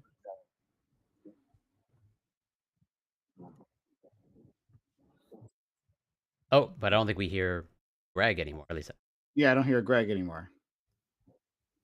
Oh, got it. Okay. How about now? Yeah. Do you Yeah, I hear him hear now? you. Okay. Yeah. Okay, cool. Sick. Perfect. Perfect. Cool. We did it. Well, I will hop down. Okay. Good job. Teamwork. Yeah. Thank Have you so much, fun. MB. Appreciate you. Pleasure to meet All you. right, guys. Bye. Thank you for coming in. Glad to meet you. All right, guys. Awesome. All right. Well, we can take more guests, guys. We are coming in. This is different. Who's seen a panel like this on TikTok? Nobody. What is going on right now? This is incredible. We're actually Not with this many pretty faces, of course. Yeah, exactly. We're actually talking about interesting panels, guys, with interesting topics on TikTok. Imagine that. And yeah, this is the conversations that I like, the interesting stuff, guys. Really cool. My friends Prime and Corey, guys, they have their TikToks that are brand new on the screen right there. Their ats are their new TikTok. If you could throw them a follow, I would really appreciate it because they're trying to get their TikToks going. So it'd be mean a lot to me for you to. So Corey is there in the guest, but Prime needs some love on there. So thank you guys. We got someone that wants to come up. Do not disturb here.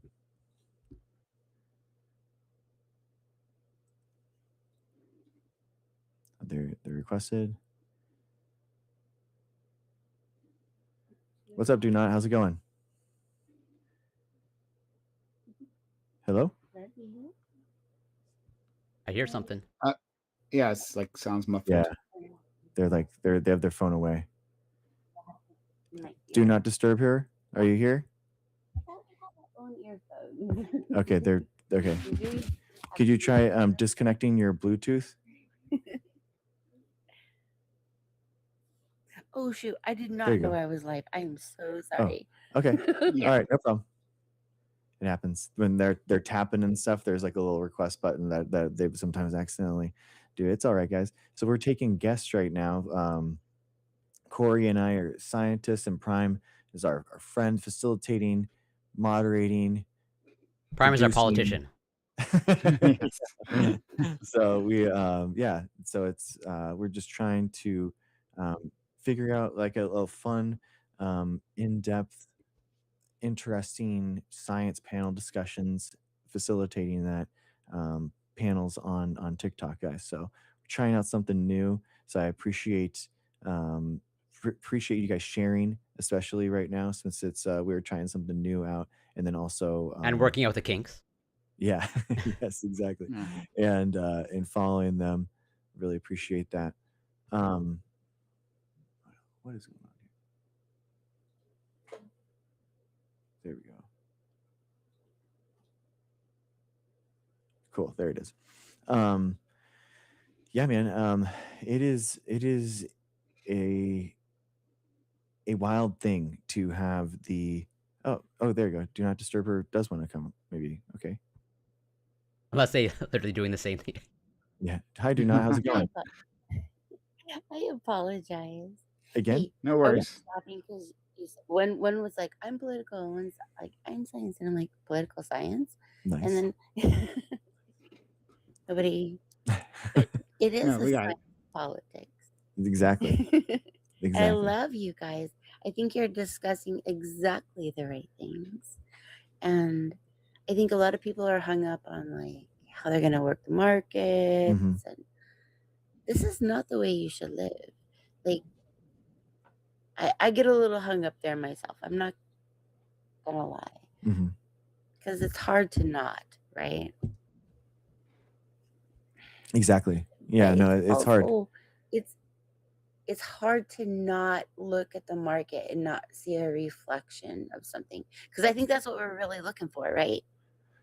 We're Yeah. looking for Yeah. a reflection of our life in the market, and we're not seeing it, and Yeah, it so can we be hard. know it's false. We know it's false, and so that's why we get into these alternative markets, and hmm like, well, maybe they just don't see it the way we see it, right?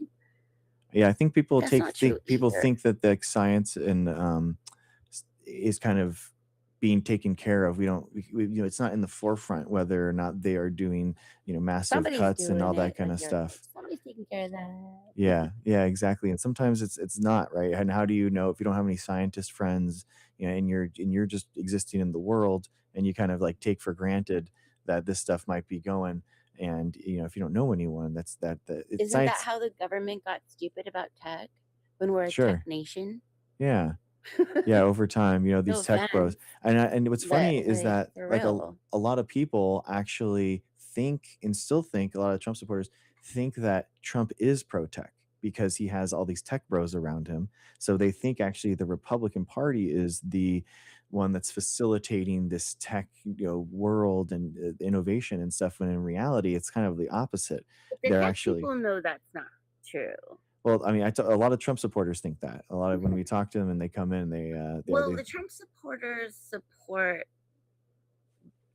crypto, and crypto is not supporting tech. Because if you really understand crypto, like, now we're getting into the part of investing in crypto. hmm And I'm sorry, I'm a little old school here, so I'm just gonna go for a minute if you will allow me. But Okay. we're getting into the part of tech, or we're getting into the part of trading where crypto thinks it's Wall Street, and Wall Street doesn't understand that crypto isn't stocks, it's tech.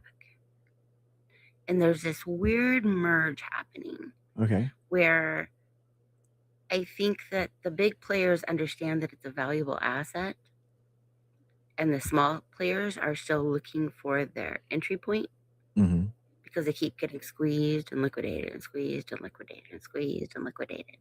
And I don't think enough people have really evaluated the tech, because what you're going to find when all of this plays out, all of it, and this is just my personal opinion, and if you'll allow me, I would like hmm to talk about it for just a second. Okay. I think they don't know what the fuck they're doing. hmm I think that we know what's happening. I think the technology people know what's happening, but the speculation of what's happening around it, Yeah. just like AI, is overinflated. And a lot of those mining farms are now, because they're obsolete, because like, if you really understand what it takes to hash a function on Bitcoin blockchain and how much it costs for gas in actual real crypto, you wouldn't do it Yeah. unless you have the money to actually secure that information in the way that you want to secure it on a blockchain. Everything else is just speculation. ETFs are speculation. Yeah. Everything is just a payment rail, right? Yeah. What do you think, They're just Corey? turning What do you think about into Bitcoin? payment rails. What do you think about Bitcoin? I have no crypto? problem saying I am ignorant on Bitcoin or crypto. Mhm. That's I definitely need to stay in my lane there. I have no lane in crypto. Let's put it that way. It's a technology. Mhm. It's not. But that's what I'm trying to explain. Is like there's so many you are valuable to this situation because you sound like you understand technology. You sound like you understand a background of technology, and that's what's missing. That technology aspect is what everyone's glossing over, and that's what's going to bite them in the ass. Mhm. And that's what I'm buying.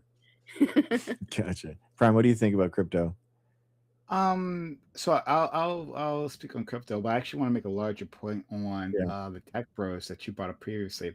So on crypto, I think that um the libertarian roots of crypto was like very like quickly abandoned, right? Like it was all Mhm. about hey, this separates us from the banking system, right? Like it allows freedom away from Really, the AI. nation state, right? Mhm. And now they are demanding they're demanding Yes. payments, right? Like or regulations from the government, right? Investment from the government to stabilize Not the demanding, Bitcoin, right? working for it. To uh, You want make the investment more valuable, right? Um, because like less people are necessarily investing into it. So like there needs to be uh, institutional backing, right, for the top players to make the most amount of money. And so like those ideas of like being like separating yourselves away, right, like and having an alternative bank system of kind of just fall by the wayside. So I mean it's Mhm. super interesting.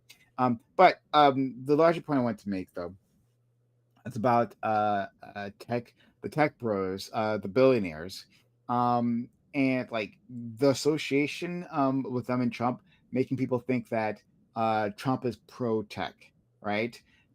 Maybe pro tech, like capital T tech, trademark tech TM, maybe, but not like technology, because Yeah. those tech bros Exactly. aren't necessarily um, uh, uh, focus on innovation, right? What they're focused on is IP consolidation, and buying up brands, buying up small companies into their ecosystem, and protecting their position, right? Protecting their monopoly position.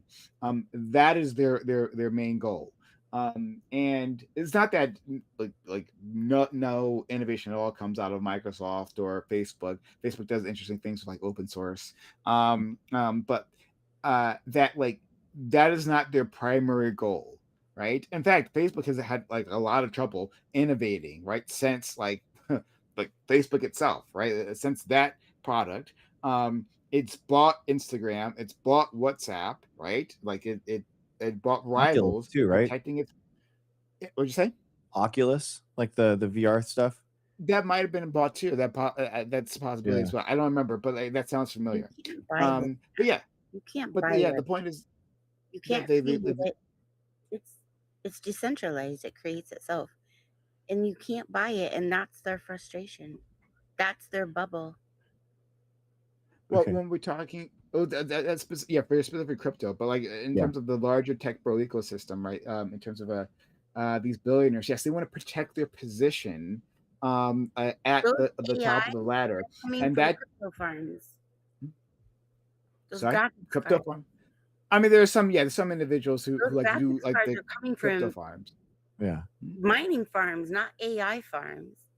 Like those farms aren't built yet. We built them. Who are you talking about? I We. mean, people. Okay. Like. I know. Okay.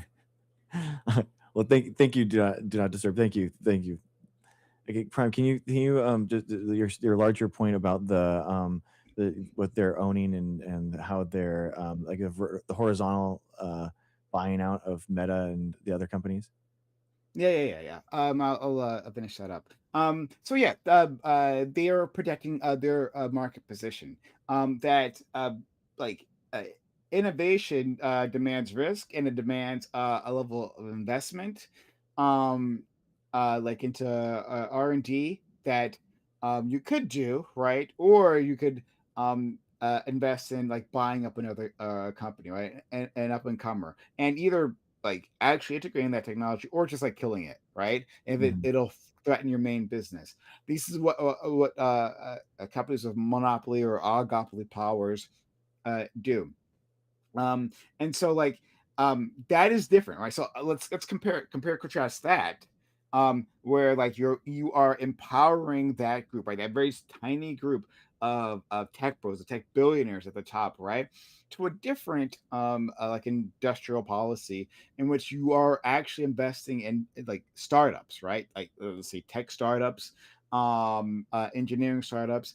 Like if you are putting your money there, you're putting out grants, right, to promising companies, right? You're investing in those seedlings, right, and seeing what grows. A lot of them will fail. That's just how that works, right? But you see what grows. That's a bottom up strategy, right? That also, of course, requires like investing in education, so you can have the engineers and the scientists who will come up with those great ideas to start those companies in the first place, right? But like providing them with cheap money so that they can start something, and seeing like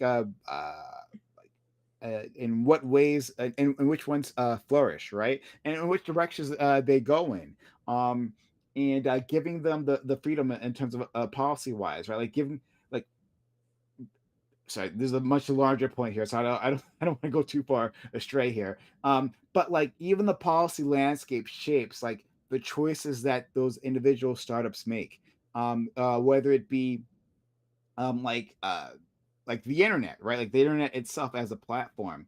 um like are we are s- is social media tied up in just a few sites, right, like Mhm. Facebook, and TikTok, and Twitter, right? Are those the platforms that we're using? Are those things walled gardens, right? We could have an open internet that could allow for your data to be moved around and then be used by other companies, right, rather than locked up in one silo, right? And to just wrap this point up, because I'll ramble a long time about this particular point, but just to wrap it up, it's just that like that in itself, if we had a different strategy where we didn't have all these walled gardens, but we had a policy of a landscape that says that weakened IP, and that allowed users to do what they want with their own data. That data could be used by like other startups, right, other innovative companies to do something great.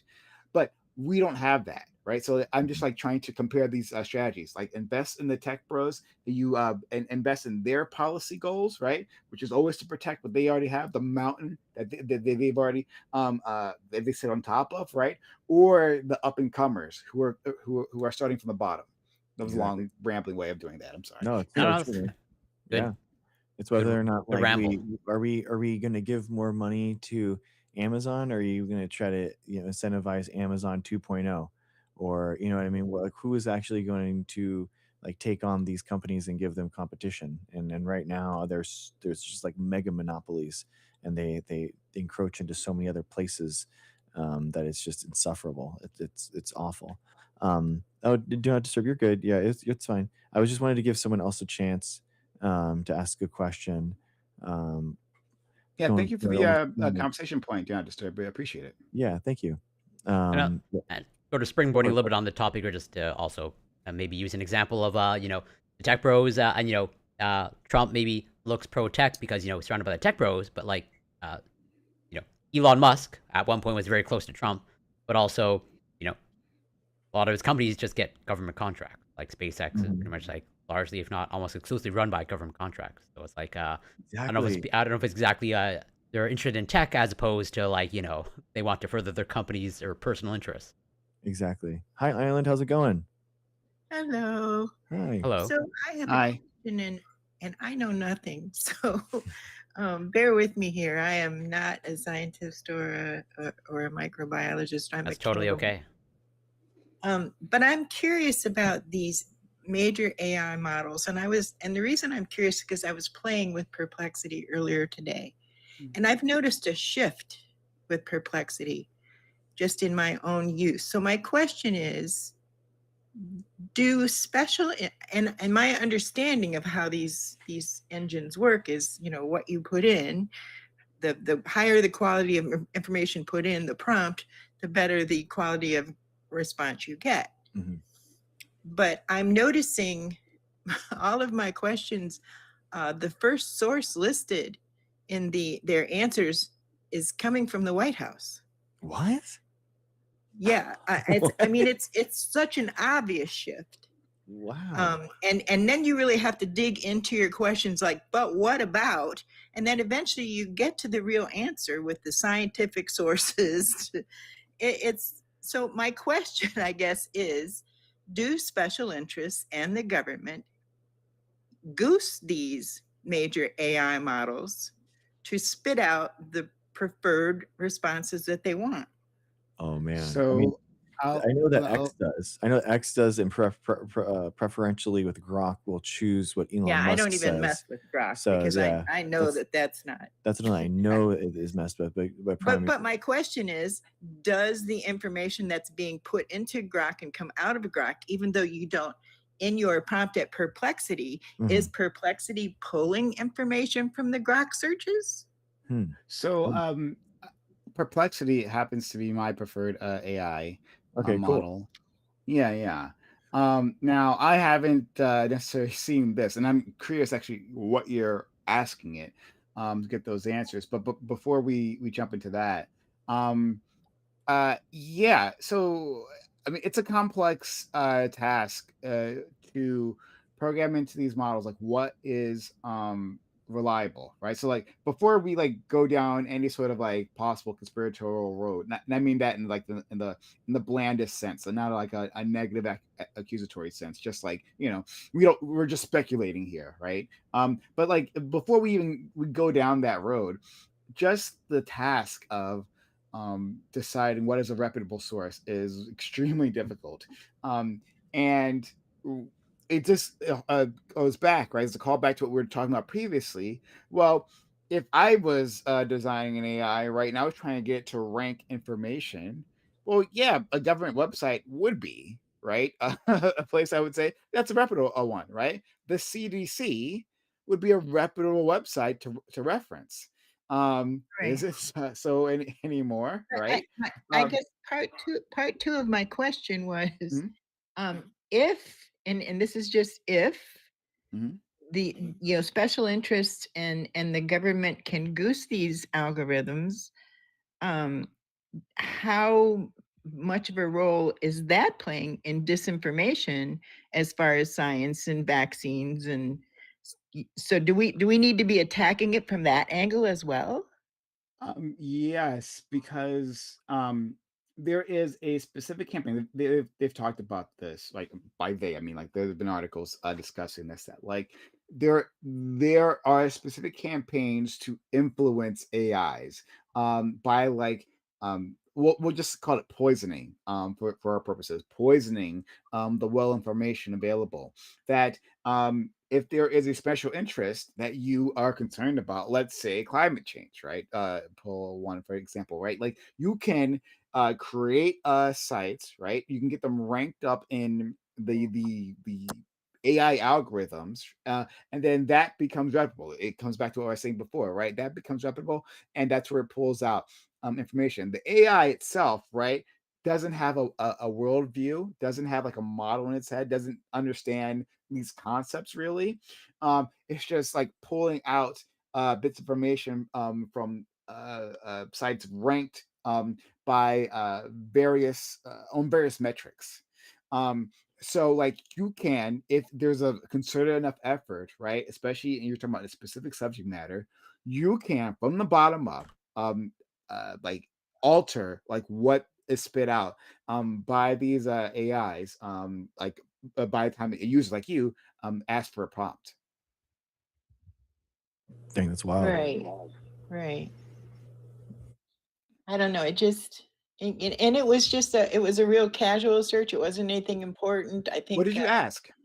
it had something to do with the I can't even remember his name. The economic guy standing in front of the White House was talking about the 11 companies that are built that are breaking ground on factories, and the economy is just motoring along. And so I said, what are the 11 companies? And the the first source was the White House, Well, and that might make sense. it The named the projects. And then I said, have they already broken ground, as so and so said? No, they have not broken ground. It's planned or pledged. And then it's like, how much did the previous administration, any policies play a role in these companies planning? I mean, you really had to dig down to get past the White House rhetoric. Well, hold on. That actually might make sense there, specifically what you're asking. First of all, are you talking about Scott Bessant? Is that the Yeah. individual? Yes. Yeah.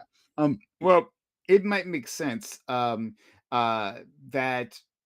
like, if Scott Bessant makes a policy proposal, the White House, like, and this is, Trump, Biden, all of them, right? They Obama, they put out a paper, right? Like a paper, a policy page, right? That talks about exactly that thing. It's basically like a press briefing, and something available to the public, right? So as soon as they're advertising something, they'll put up a web page detailing it, and that'll be referenced by the press. And so if you're talking about a brand new policy by the Trump administration, right? Yeah, it would make sense to go to whitehouse.gov to get like the basic rundown of that. And then from there, other sites, right? Like Yeah, but this like wasn't if a you're question about policy. This was a question about, Besant said these 11 companies have broken ground on these factories as a factual matter. And so my question was, who are the 11 companies? And it's, said, it gave me the White House source and listed the companies. But then I said, have they actually broken ground, as Scott Bessant said? No, they've not actually broken ground. So they went for the I press guess my release, question basically. is, there's what's the vetting process, if any, that the AI model goes through to say, is what this guy is saying true or not? Yeah, the process, the press release might just be the one that has the most traffic, or I mean, I don't. The large language models are just doing a word association game. I don't know if they're doing necessarily like any vetting process, but since it probably is a new event, I would assume that it's like this was the best associated time, place, words, that kind of thing. Yeah, and that makes sense. It was just a question that popped into my head. Like, Yeah. is this part of the challenge that we're going to have to deal with in fighting disinformation? For sure. Is there an outsized influence coming from the government or special interests? Or like you said, this was just a timely thing. Yeah. And then of course it spit out the most recent information. That explains it. It just popped into my head to question it. Yeah. No, it's a good question. And I think multiple things have been revealed here. One, uh, like what a friend Gregory said is absolutely correct, and that was the next thing I was going to go for. That AIs are the least reliable when you're talking about a brand new topic, right? Like things that are breaking news. It has the least amount of information, the least amount of time to absorb that, and the least chances to find a very number of sources to reference. So that's an issue. But separately from that, right, to address your previous question, was that yes, it is going to be a challenge to deal with. We'll just call it AI poisoning now. This is probably a better term for this, but like filling up these AIs with a bunch of slop information, right? Or like putting in an alternative perspective, let's say, on controversial issues, right? Like climate change, like vaccines, right? Like or anything, really. So like both of those things can be true. Yeah. Right. And this AI poisoning, is that partly why the executive branch is pushing for no regulation of AI? That's a good question. Yeah. I think that would be I Possibly. Yeah. But I think that might be a separate issue. I think that goes back to what we were talking about previously in terms of um, uh, giving, like having a tech bro focused policy, right? Like a policy that's focused on what's benefiting Open AI, the company that makes ChatGPT, right? What's Mhm. benefiting Microsoft, what's benefiting Google, because they want as much room as possible to do whatever they want, right? But I think it's still in their interest to have an AI that spits out accurate information. Maybe not for Grok. Tesla's, that's another different thing. We'll put that one Yeah. aside. Right. But at least for all the other ones, they want like the most accurate, most reliable AI agent. So I don't know why they would why they would want anything to poison that, to like undermine the trust that they're gaining from the public. So I think those probably are separate topics, but I'm just guessing. Yeah. Okay. Interesting. All right. Awesome. Thank you, Island. Thanks for coming up. I appreciate the You're welcome. question. Great topic. Yeah, thank you so much. Thanks for hearing my crazy question. No, it was No, so interesting. it's Thank good. you. Uh, Wow. like I'm definitely not qualified to speak about how Okay. these large language models like work, but I can share my experience and also just how I understand them. Of like, I just basically understand them pretty much just like what Greg summarized of like, sort of like word association game type of thing. But Mhm. like, I sort of also just like view it of like, if the, it's just going to pretty much give you like uh what is the most popular answer or like what it has based on what it's been trained on, and like the strongest association. And so, and I guess a shameless plug, I wrote a Substack article about this because there so there's a specific thing that at least in my experience with ChatGPT, AI gets wrong, and it gets it wrong because actually the textbooks get it wrong, or most of the textbooks get it wrong. There's the concept in organic chemistry that has a specific definition, but uh, unfortunately most textbooks actually get this wrong. And if you ask AI for this definition, they will give you the wrong definition because most textbooks get it wrong. Uh, it's a small detail, but actually, what that means. But all that to say, Mhm. I understand it as like is uh, pretty much like I characterize it as like garbage in, garbage out. Yeah. If it's just like bad quality information or poor training data, that's just gonna be spit back outage. I could Yeah, be I wrong think the about that. most important As thing is you go first, please. Yeah, I was thinking like in the aspect of like vaccines and vaccine safety and stuff, it's going to be really easy to have a lot of these questions answered by AI really quickly, right? These simple answers that are just like, about aluminum or it's really like the same 10 questions and you could really program an AI to do it pretty easily, I feel like. And um I feel like there's going to be so much information about uh, the medical science, and there's going to just be the mountains of the tomes of information for vaccine safety versus like the conspiracies of vaccine safety.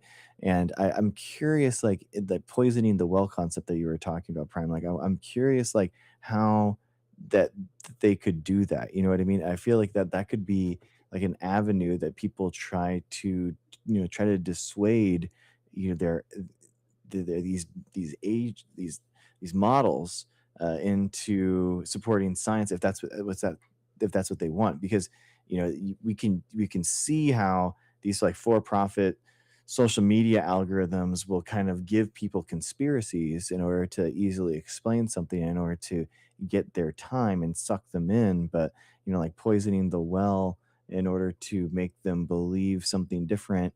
If they're, because like for example, there is a I forget what the name is, and honestly I wouldn't say if I remembered. It was basically they trained an AI on anti-vax. So you basically go to that AI model and it'll tell you the apologetics basically for anti-vax. So it's like Yeah. it's wild. You're gonna have AI on AI war. No, no, you absolutely. So one, like, specifically, when we're talking about AI, right? Like, please don't look at these things as like oracles of truth. Like they are not. That's not what they're doing, right? Exactly. They're just like word association generators that they go through, like you present a prompt to them. They break them down. They break down each word numerically, and then like they put that through basically a mathematical algorithm, and they spit out like an association of words, right? That should follow the next, right? One word should follow the next word, specifically when related to this prompt. Um, they're not like they're not thinking in the same way. They're not reasoning in the same way that we do. So like just please remember that, right? That's not I mean they're not useful. Like I was saying to the previous caller island, right? Like I use Perplexity. I like it because at least from my experience, it like gives me the most sources, right? Oh, cool. And then I take the time to check those sources, which you all should be doing. You should be doing that, right?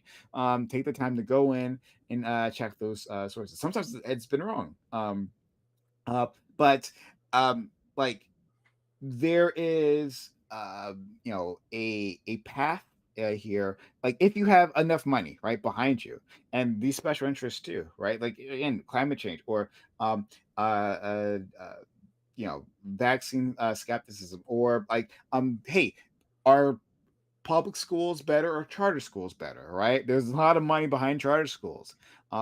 It would make sense if I was them, I would be doing this, right? Like if I was running a charter school business, like part of a charter school association, I'd be putting out articles, creating sites, right? And then having those sites link to each other and all of them saying how much better charter schools are to public schools.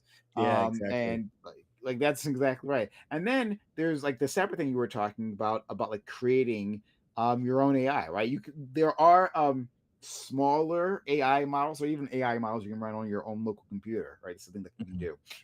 But like you could, right? And I imagine we might see this at some point in time, right? Especially if like the price, like the barrier of entry to creating AI models like falls. I imagine we'll have like boutique AI models specifically doing what you're saying, Dr. Greg, right? Where people want to hear what they want, like want to have their ideas reinforced. Yeah, you could probably find like at that point an anti-vax yeah, AI model that'll tell you exactly what you want, right? And then you can say, well, the AI told me this. I can see that happening. I don't know. Yeah, absolutely, man. For the flat Earth LLM is right around. Exactly, dude. Yeah, exactly. I mean, it's just apologetics, and it's just like the decision tree of how to explain this, and you know, the cute little isn't it interesting that, or you know, it's dangerous, man. And I think like we are. I agree with you, Prime. I think that like don't take them for face value, but I do think that they're going to be a bigger portion of our lives where that people kind of trust more of their life over to it for like menial tasks or kind of like different things like managing their to-do list, their calendar, their emails, like, and you just kind of like have a conversation with this thing to the point where it's like, well, how, mine's Darwin. It's like, oh, Darwin, there's no way Darwin's going to lie to me all of a sudden about like this topic. Why would he lie to me about everything else? He's so nice about everything else, and it's going to be, yeah, I think it's Don't just going to be anthropomorphize them. That'd be a good thing, right? Don't call them a he. They're an it, right? Not a she or anything. They're an no, it. it's Well, going if they to have, the male or female coded voice, it's like it's on. This is how yeah, this is how it sort of Yeah. primes your brain to like accept it. yeah, it's Um, okay. and I Tuck was me in. It's okay. I'm just kidding. I was mentioning this like sort of in my own chat of like I think just more and more as well AI is now everywhere, but just like more and more people are just gonna have the blind faith in AI. Especially, Mhm. I suspect, I don't know for sure. I hope I'm wrong, but I think the newer generation, like Gen Alpha, after that, like since they're not gonna know a world without AI, they're just gonna have like faith in it. Just like Yeah. the example that I used of like say us or older generations, uh, they have faith in Google, right? If you Google something, you'll get the right answer, as opposed Yeah. to 30, 40 years ago, you go to the library to look something up, right? That's where you get your information. But we just more or less up until recently, you take it for granted that like, oh, Google you just search something in Google, you get the right answer. But Mhm. that's not the case. But the faith is established there because it's around now for 20, 30 years. Yeah. But like even on that note, like when a new technology is introduced, excuse me, there, I mean, there's literally like a graph that like a model that shows how like these things go, right? Like how excitement goes about like the possibilities of technology, and then like there's like a a period where like okay, you actually understand the limitations of this thing, and then it becomes mature technology, and then everyone like is on board. Like in that whole process, once a new technology is introduced, right? There's yes, a period where like it becomes overhyped, but like we do get a chance to like adjust, right? We like when cell phones started to proliferate, like we had to like adjust to like how are we going to integrate this within our society. Like in the movie theaters, hey, at some point you had to put the card up, right, to say turn off your cell phones, because that became a problem very quickly, Wild. right? Nobody Yeah. listens to it Cell phone, anyways. yeah. Oh my God. Okay, that's another thing. But like a cell phone etiquette emerged where that would have been nonsensical. Like, what is that? Like, like 30 years ago, right? And in terms of like the internet and like the beginnings of social media, right, like with AIM and those like forums and stuff, well, we had to figure out, oh hey, like there's dangers on the internet. Don't trust the words of people there. Hey kids, right, like you have to practice a level of internet safety. Yeah. You can't just go meet someone you met even though they they were sounded nice to you. And so like though I have all kinds of reasons to be very skeptical and wary of this AI revolution, like a whole list of them. I Mhm. don't want to sidetrack us, but still, I do have faith in the next generation to like begin to work that out, right? To understand like how exactly to use this technology. And it'll get better, but like there's still clear limitations here. Like how to use that to its fullest, right? Like what safeguards will be in place, right? Like even maybe the prompts that we're using now, right? There are people who call themselves prompt engineers, and some people Yeah. find that amusing and for good reason. But like there seems to be like for like heavy workloads, a way you can structure your prompts that gets better results, right? Oh yeah. Now Yes. Oh yeah. this yeah, this idea I think can proliferate to general society, and then slowly we can build up a general knowledge base as to like how to use it, how best to like what not to rely on it for, right? Like all that can eventually proliferate, but right now like we're in the wild west. You know who makes the best prompts for Gemini? Gemini. I just asked Gemini, hey, what kind of prompts what should the prompt be? This is what I want it to be. How do I, I'm trying to make a unique gem. Like, what should I do? And it gets like exact formatting and it like makes it so perfect. I'm like, wow, that's just wild. I've been using it like more and more.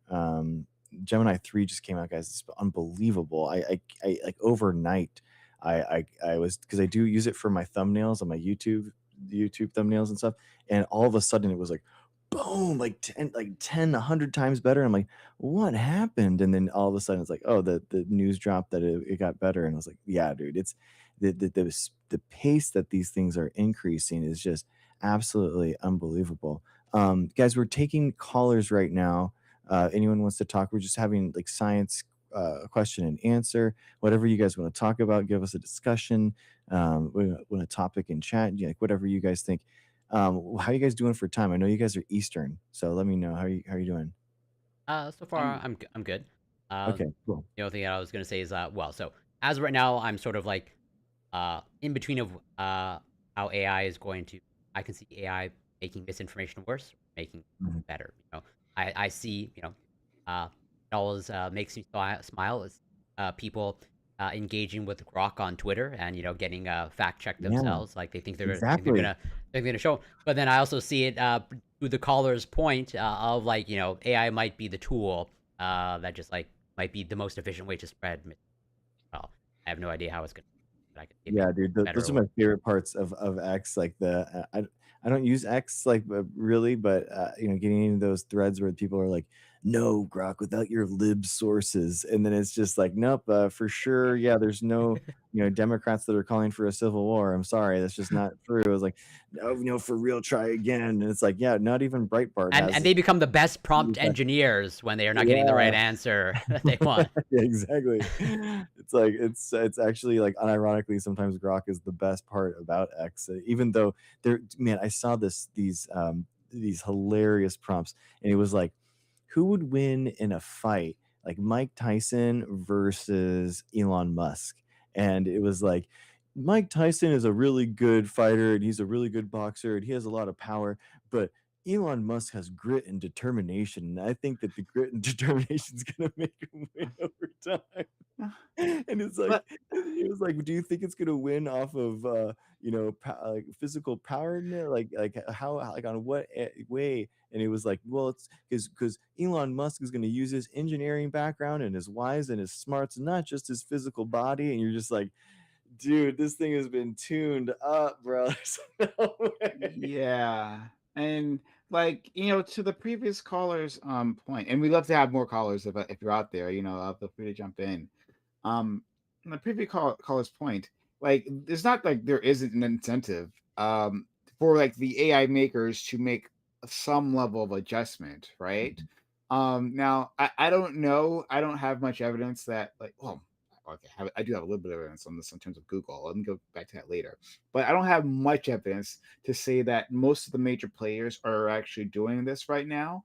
But the incentives are there, right? Especially if these things become more and more well adopted, right? If you are the source of the font of knowledge, then yes, like to slightly alter that for your benefit, the chances, the opportunity is there. Like Elon Musk is the most clownish of them all, right? Like tuning Grok to be aggrandizing of him. But like I mean, like Grok is his baby. It shows it reflects the personality of its creator. Yes. And yeah, he's narcissistic and he's shallow and he's an empty shell, and so of course he needs praise wherever he can get it. So there's that. But in terms of a Gemini, right now, there's articles talking about this as well. Gemini doesn't want to talk about Trump. Um, Yes. if you enter in topics relating to Trump, right, it will like instead of like giving you an answer, it'll just give you Google search results related to that question. I just don't. I can't do this. I can't. I can't take these questions on because I was trying to make um, images of like public health workers in our community fighting up against this like giant virus and with Trump and RFK and stuff, and it glitched out and it said like, oh, I can't make this, and if it's political, then it kind of it won't, or it's there's some like weird limitations, but then I could get it doing some things, but then the video didn't work. It's honestly very weird. Sometimes, or it refuses to use like the right RFK. Like I'll say use RFK's face, and it'll be just like generic dude, and then I'm like, okay, no, put this face in there for him, and it's like, nope, he doesn't Gemini doesn't do anything for it. So Y- it's very odd, man. It is very odd. Honestly, but it's not.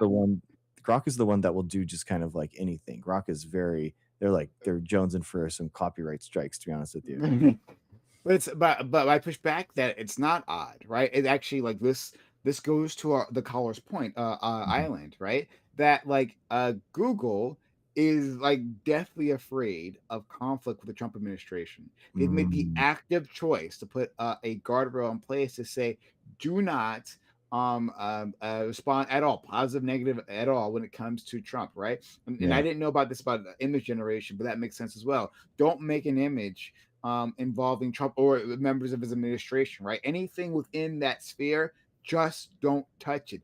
That is uh, a self-protecting a way to appease like the regime, right? And the regime that the administration that provides you with like very valuable government contracts, right? And so if that's like a very public example of them Mhm. interfering interfering sounds weird. These aren't like pure like AI beings previously, right? Unmarked, untouched by man. But still, Mhm. right? They're making a specific political intervention for their own benefit. Google did that so they don't piss off Trump. Yeah. Yeah, I think so, The man. capitulation. Well, I mean, we've seen it over and over. Just yeah, the companies. The one that stands out to me is, it was a while ago. Tim Cook, like, presented Trump with that little apple, whatever thing, that black. Yeah. You mean Tim Apple? Yeah, that's right. According to Trump, Tim Apple. Yeah, dude. They always just they're all doing it. It's the same thing with Jensen, the CEO of Nvidia. He's always like bending the knee talking about, out of nowhere, it was like the annual Nvidia like meeting, which was never political. They never brought up politics ever before. And they literally, Jensen made up like a 30-second thing about how incredible Nvidia is because of like Trump, and they wouldn't be able to do the thing if it wasn't for him. And it's just like, oh my gosh, dude, he's like, it's so shameless and it's so boring. It's just, it's the same thing with I don't know, man. He's just so it's so easy to manipulate him, and it's so easy to see what he wants, and other leaders see that. Business leaders see that. Mom Donnie saw that today, where he's just so thirsty for the spotlight. He's so narcissistic. He has to be in the center of everything. It's so gross. To the point that it seems like now Trump is a pro-social democrat now. I know he wants to live in the city. He wants to. He wouldn't be opposed. For those who don't know what we're referring to, Trump had a meeting with Zoran Mandani earlier, yesterday, I guess, and it was. I mean, they got along really well for whatever surprise. Mom Donnie managed to charm even Trump, right? And so yeah, that they had like a swell meeting, and like they had like a conference, like a press conference, in which like they got along like friends, or whatever friends in quotes, right? But still, like much different from the rhetoric that was being spouted before, where Trump is like, like basically New York is going to burn, and the communists like hellfire, because of this guy. Now he likes him, right? Exactly. And yeah. And I'm curious how that's going to play out with the base, or is it going to have any effect at all? Probably no effect. Exactly. Rush by like everything else. I think he's so desperate for poll numbers. It's going to be. We'll have to see. So, Eden, what's up? How's it going, man? Are you there? Hi. Hi. Good. How about you? Good. I honestly don't get to catch a lot of your lives very often because I'm in Ohio, so I'm very it's very late. But no, you guys were just talking about AI in general, and you briefly brought up the idea or the fact that right now the White House drafted an order that would possibly direct the DOJ to sue any states that tried to pass AI regulation, which I thought was really, really alarming. Just knowing the connections between, first off, the fact that right now, like obviously, you have people involved in AI that like Larry Ellison owns a majority, like a vast number of data centers, which is obviously where the AI data is going to be stored. So obviously that puts him in such a place that regardless of who like in this AI race wins, of like what company it is, he's going to realistically fall back on, like it's going to fall back on him because he owns so much of where the data is stored. And so him also being on, I believe he's trying right now to buy Paramount, as well as one of he did that went through. Gross. Wild. And then I believe he also is one of the biggest people that is right now pushing for trying to buy TikTok.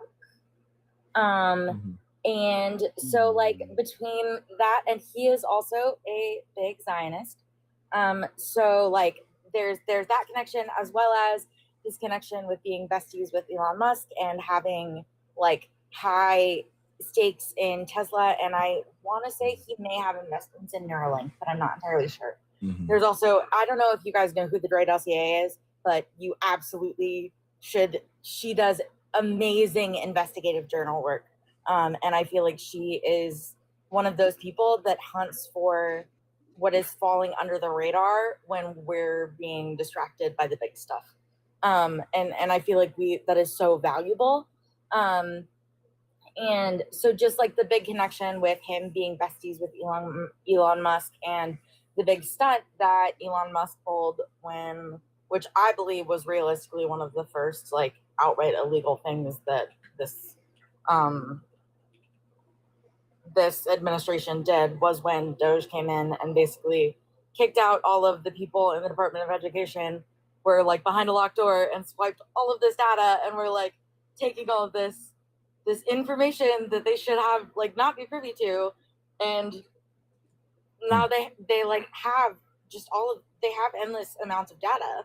Yeah. And so it's just like them having such intimate connections with AI, and then with him getting Paramount, and even with him being involved in TikTok, with him owning Paramount, that would make him over how many different news sources. And then you've also got, on the TikTok aspect, that's how most people that are young, like in their 20s and in their teens, like me, that's how, like I'm going to be honest, when I first started to get into the politics world, I backed straight back out of it, because I was raised hardcore, like Christian, and my family is super hardcore conservative. And watching the news terrified me, because I started to feel like, first off, I had differing opinions than my family. I'm now kind of the black sheep of my family. But also, like, in general, just where the world was going, even from a young age. I'm 27, but even from being a teenager, I like did not like what I was seeing on the news, and it gave me such anxiety. And so like I really tried to do a like putting my head in the sand and just ignoring it and acting like it didn't matter. And so like now it's just gotten to this point where obviously you can't do that anymore. But like the reason that I really, really started to get back into it and trying to be more aware, and started to realize that there's so much that I don't know, and that even if I were to watch the news, that I don't know what I don't know, and they're hiding a lot. And TikTok was where I really started to find a lot of that. So the idea of someone in such a prominent position of power that also has connections, and I mean, being Netanyahu's little pen pal, as well as being right there with Elon Musk, like all of those connections, and him being in such a place of power is really, I think, alarming, because it puts him in a place of being able to control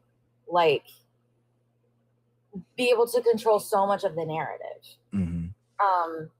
And we're already seeing that, even with the even just over the summer, as stuff has kicked up with ICE and everything the administration has been doing. There are so many people that's not coming across their feed. And you'll see, I remember for a while seeing people that said that they when they blocked the Oracle account, that it completely changed their algorithm. Yeah. And for a while, it was a lot of people that weren't seeing Portland stuff when everything was going down in Portland. And so it's just the AI thing recently with the Dre dossier and everything she has been looking into with Elon Musk and Larry Ellison. You just struck on that point, and I was like, actually, there's a lot more alarming connections there than you would even think. Yeah, I agree. So yeah, I definitely would awesome to hear you guys' thoughts on that, and definitely think also that it would be something interesting for you guys to just look into, because also it's got connections within the medical world. For sure. Because obviously there is the fact that, I mean, Elon Musk's goal for the Neuralink was what, 1,000 by the end of 2026. And they've had 7 this year. And I believe today she said they have had at least 4 of them, maybe 5 of them, where parts of the metal actually rejected and worked their way back out. And now the way she phrased it was, he solved a hardware problem with a software fix, and basically fixed it to amplify the signals to function on what little of those metal fibers were still embedded in those patients' brains, and are still claiming that it's working, but then are also sweeping under the rug a case right now, actually, where there's even evidence of a GoFundMe for one of the patients that has gone off the deep end and is completely homeless, is not wanting to be among the land of the living anymore, and and so you would think he's to a point where he has friends posting GoFundMe's for him. You would think if he was one of the first Neuralink patients, you would think Elon Musk, who is like richest man on earth, would By be able to far. pay him a healthy sum for being a literal test subject of something that doesn't have a great success rate so far. Exactly. Well, thank you, Aiden. Thank you for Like, bringing that up. That's a yeah, really sorry, interesting that was thing. just a lot. Yeah, but no, I no, don't it's need to all good. apologize. Thank you. I Yeah, could speak thank for you. hours on Neuralink. Can we Yeah, start yeah, on that? we'll definitely talk I about would love this. to hear it. as Thank much as you. You guys want to. All right. So, thanks. Thanks, Eden. Yeah, guys. I mean, I think there is like a weird power problem that is happening with Elon Musk right now, where he obviously bought his way into positions of power. $44 billion buying Twitter, making it a Trump ad, and then on top of that, $300 million. Because for the longest time, people were worried about Citizens United and super PACs, and it's like, well, that was an anonymous way in order to spend unlimited money, but he didn't have any of the super PAC problems, right? He didn't have any of the super PAC anonymity or spending liability problems. He just created an LLC, spent $300 million on it, bought his way into the White House. And then this is the number one recipient of Department of Defense contractors now going in and telling us that we don't have money for USAID for starving kids in South Sudan. Like, wait, what? Like, huh? Like, how is that right? So, has he ever been audited? Has any of Elon Musk companies been audited to see if there's any waste, fraud, abuse there going on? And if you think if there was, do you really think the Trump administration, who just spent $300 million to get him into the White House, do you think that would be the the people that would go after him? I mean, specifically, as part of the Doge purge, he went after uh some not departments, agencies, that or sub agencies that specifically like would regulate some of his businesses, right? Like like the parts of um the I forget what part of the government like regulates cars I think maybe the specifically, but like Transportation Safety Board or National. transportation. Yeah, exactly that, right? There were specific subsections of that, that like were looking into like cars, like uh, self driving cars, and like he basically crippled those boards, right? Those individual like sub agencies that would have actually regulated him. Yeah, some of them actually got cut. Not all of these things, but like some of them specific for Tesla, and I think there might have been something for in terms of SpaceX's regulation too. But it was a while ago, so I can't exactly remember the details. But I do know he definitely did attack areas of the government that would have regulated him.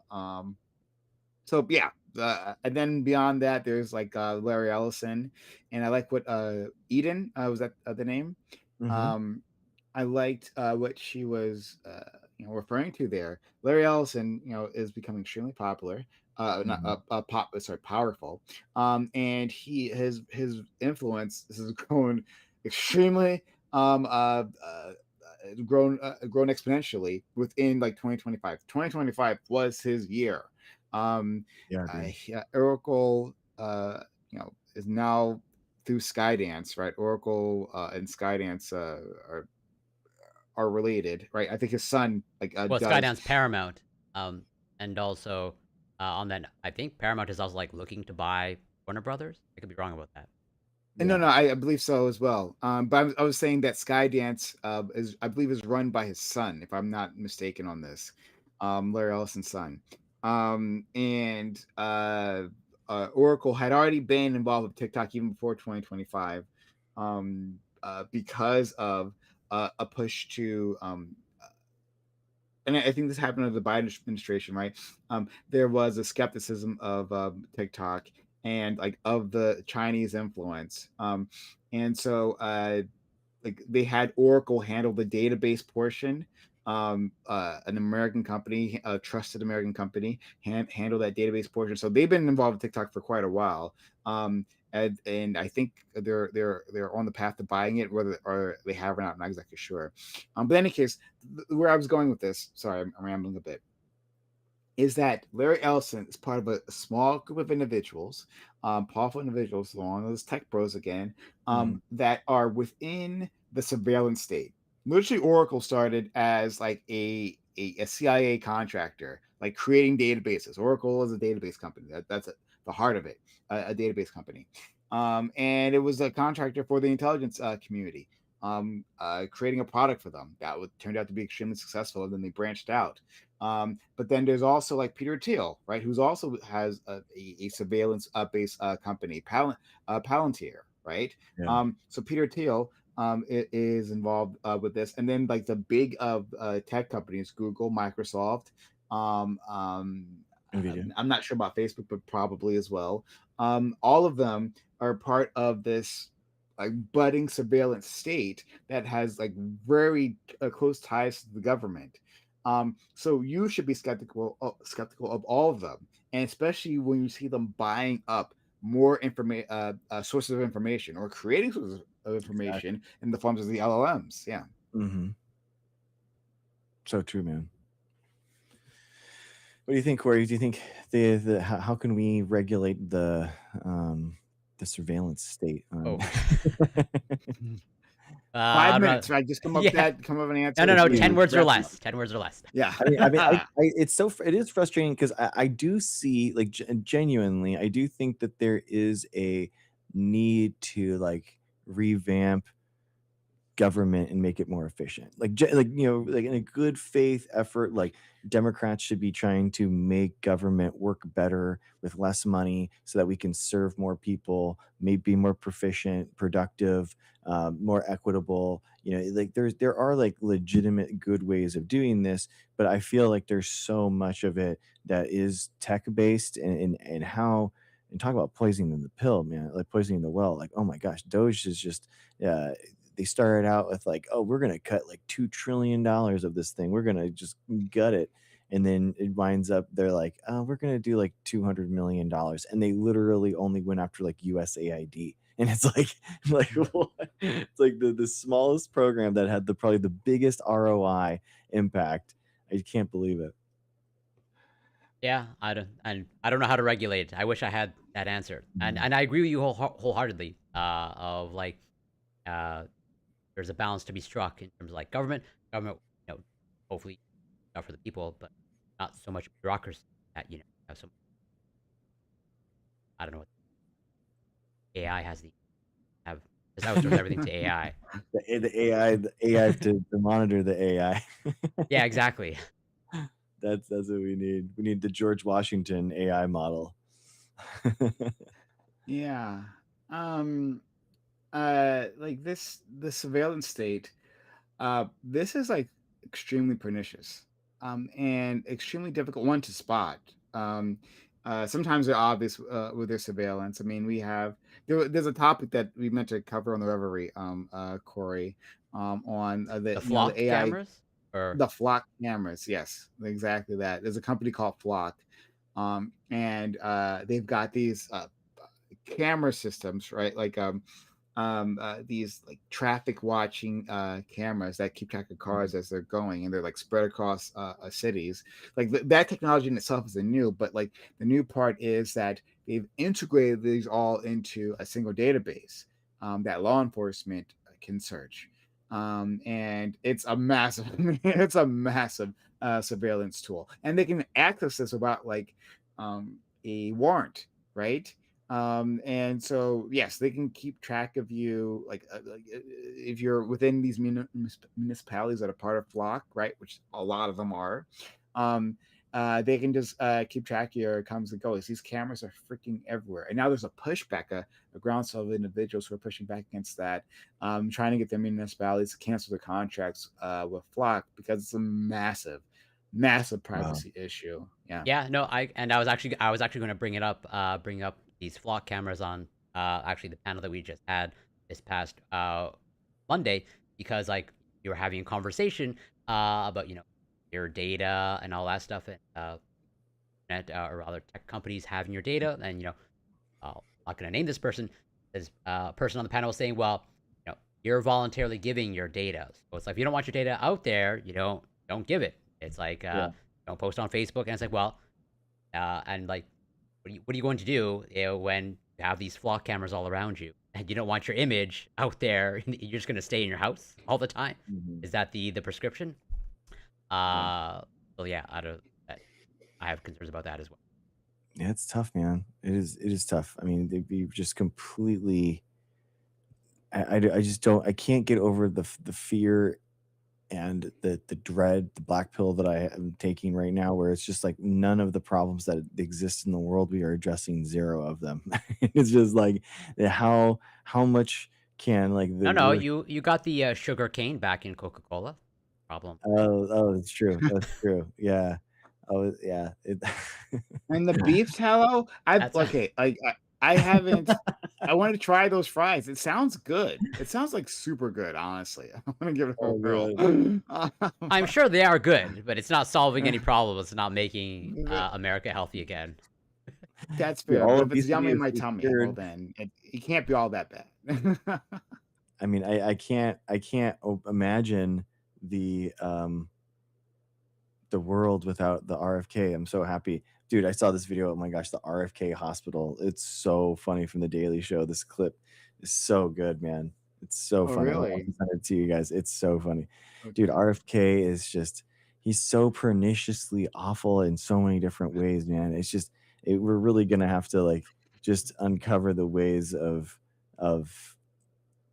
for years, I think. And it's like it hurts.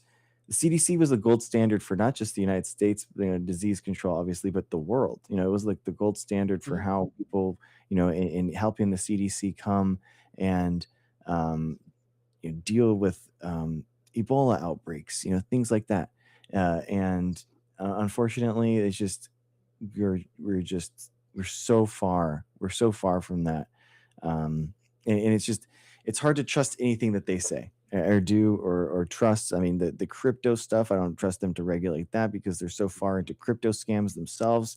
I don't trust them because of how closely embedded they are with these big companies to regulate the big companies. I don't trust them to create social safety nets for the AI and the mass layoffs that are going to happen in the next couple of years because of this. It's just like the slow moving nightmare hellscape that we are seeing in coming ever closer. It's wild to me. But and there's never any at least as far as I can tell, never any credibility hit where, Mhm. if you Yes. recall, like back in whatever early days of the administration, he made the announcement of like by September he's going to have all the answers about autism, right? And then there was that announcement about Tylenol. Like that was it. But like Yeah. that literally nothing. It was a crazy announcement, and that whole whatever press conference was absolutely wild. But it's like, but they just announced it, and they're like, they brushed it. Well, now there's this aspect here on like the website. Why is it not on the website? Declaring that well they have found the cause of autism. Mhm. Because I think they know. But like, yeah, in my opinion, he did not honor his promise of like by September we're gonna have the answers about autism. Be that press conference, like I have to come up with something. Let's just blame Tylenol. Like, but he hasn't lost credibility for that, as far as I can tell. I mean, what RFK? Has Yeah, RFK RFK. not? Like, what credibility is there to lose? What- Well, I mean, I- well, Exactly. Isn't that I, beautiful? Isn't that I so don't nice? Like I they don't just they can disagree say with you, but no, whatever. but there's clearly, unfortunately, people that take him very seriously. They want him in I- charge of the "Make America Healthy Again" movement, right? well, And these all are the yeah. people. These are the people who took seriously Trump's promise of 90 deals in 90 days. Guys, do Yeah, you remember this in terms of the tariffs, right? He's going to use the exactly. tariffs as a negotiating tactic to get a bunch of countries, right, across the world to come to renegotiate trade deals. He got a few, right? Like a handful of of deals, but But not by and trade. far, Yeah. no. Yeah, Yeah. no like real trade like a NAFTA style like trade Yeah, deal. It's exactly. just like Even better. it's Yeah, just like not these even weird that. I don't tariff think anything agreements actually like, in signed. Spain. Yeah. Yeah, Well, it's no, not well, there. I'm not sure if there was or there signed documents. I don't know, but like I know there were promises made, right? And sometimes the promises are ones that the foreign governments know they can't even keep, right? Like Mhm. there was, and I think Japan did this, and I think a few other countries did as well. But like Japan, if I'm remembering correctly, and I hope I'm not giving any misinformation here, but like if I'm remembering correctly, they promised to buy a certain number of like Boeing like jets, right? Like or, part of Mhm. our aerospace industry, right? To benefit that. But like the Japanese government can't actually compel their airline industry to make those purchases, right? But Trump gets to put that into a press conference, right? Into a press blast. There are headlines like, "Well, Trump negotiated a deal, and Japan will buy a certain level of a certain number of these planes, right?" And he'll just run off of that, and he'll reference that whenever it's convenient, right? Without anyone actually checking into it. And this kind of keeps getting repeated within this administration, in which like there are promises like plainly ridiculous ones, right? One that Saudi Arabia, this is a brand new one. Saudi Arabia is going Mhm. to invest 12 trillion Yeah. into I saw that. He was just billion. making numbers up, 12, dude. making It's numbers crazy. up, It's Isn't that just right? like? I have to imagine that's just bigger than their total GDP. I don't actually, but I It That's was a suspect. bigger than trillion. GDP of It was Africa. Like, no, there was it's just, $1 trillion. They were going to invest $1 trillion in the United States. And you're yeah, just like, yeah, what? like that. So the number that it seems more realistic is just under a trillion. That was what like Mhm. that number was. But then they somehow got escalated to like 12 trillion somehow, right? But Oh then my God. like that $1 trillion again, what does that actually look like, right? You put out a big number, but like, do we have a plan for that? Have they presented a plan? What industries are they going to invest in? What projects are they going to do? None of that has to happen, right? You just put out a number. Even that happened with a freaking was it Mark? Sorry, the guy that had a Facebook. Oh, Mark Um, Zuckerberg. Wahlberg. Mark Zuckerberg. Zuckerberg, No, right? Yeah, Wahlberg. I believe if I remember. I'm sorry. Like, I'm glad I private. don't want to remember these people. Okay, right? But he was in a meeting with Trump, right? I think with other tech boys as well, and like Trump was asking for like a level of investment, and he said, I believe it was Mark Zuckerberg. He was like, "Oh, well, what number do you want?" Oh yeah, Because I we could remember just the throw Yeah. out a leaked number. audio, the hot Well, mic or Yeah, dude, whatever. exactly, dude. There's huge problems right now with the government closure. Like we don't have economic data now, like to fill in those. Like October is completely gone hmm economically. We have no idea what happened. So it's like there's real problems right now, and you don't have um y- basically companies could just kind of just make stuff up. I don't know. It's just there's not the stringency that you've seen like in Tesla, for example, like on his call. Um, Elon Musk talking about how Tesla is going to be the first $10 trillion company and stuff like that. Like on these calls, like they're supposed to be very rigorous. You have like your chief financial officer reading out. They're very dry, but then you have now kind of like them being a spectacle and not being taken seriously. And Tesla's a big part of the economy, and like they said, they're a huge source of government contracts, guys. So the fact that he's just making numbers up in these things, like any other small business would be just reamed, and you'd fire them, and they would have some type of impact, something. But we just what do we do now? And it's just nobody is going to upset the apple cart because nobody wants to upset Trump. So now these business leaders, um, this is how business becomes co-opted into a fascist state, where now you have the merger of government and financial and corporate interests, and it's very unnerving, to say the I least. I agree, and it's interesting to hear the claims that Elon is making now about the Optimus robot, like you said, pretty much making the pitch that like going to be there's going to be the biggest demand in the world for these. But he was making the same claims about the Cybertruck, right? Yeah. Like they're going to be flying off the lines. I think it's fair to say at this point that the Cybertruck was a massive failure, but takes no credibility or like any hit for that whatsoever. Like just move on. And now the I don't actually know for sure, but I suspect the Optimus robot is going to be another Cybertruck. Yeah, dude. Oh my But gosh, did you guys see those Chinese bots? By the way, how they Yeah. walked? And that was wild. The the reporters in the area didn't believe that it was an actual robot, and they cut it open live on stage to make sure that it was actually a robot, and there was nobody in there. It's like wild, dude. what? Like I missed this. I actually don't know what Yeah. you guys are talking about here. It's crazy. It Um, was basically yeah, they want like a robot that is kind of the same sphere dimensions of a human so that they can, work within our space more easily, and they demonstrated it with this Chinese robot that was just incredible. It was moved so effortlessly and with like elegance, and walked really smoothly, and you're just like, wow, this is incredible. Yeah, what the Chinese Chinese appear to be doing in the robotics space. Yeah, dude. It's incredible. uh, The ability to high-speed rail, deployments, the renewable and sustainable energy deployments, just like they are just massively, massively, outbuilding us infrastructure-wise. I mean, they're talking about it, and Ezra Klein talked about it in abundance. I mean, we're talking about like tens of thousands of miles of high-speed rail. We've never, haven't even completed 1 mile yet.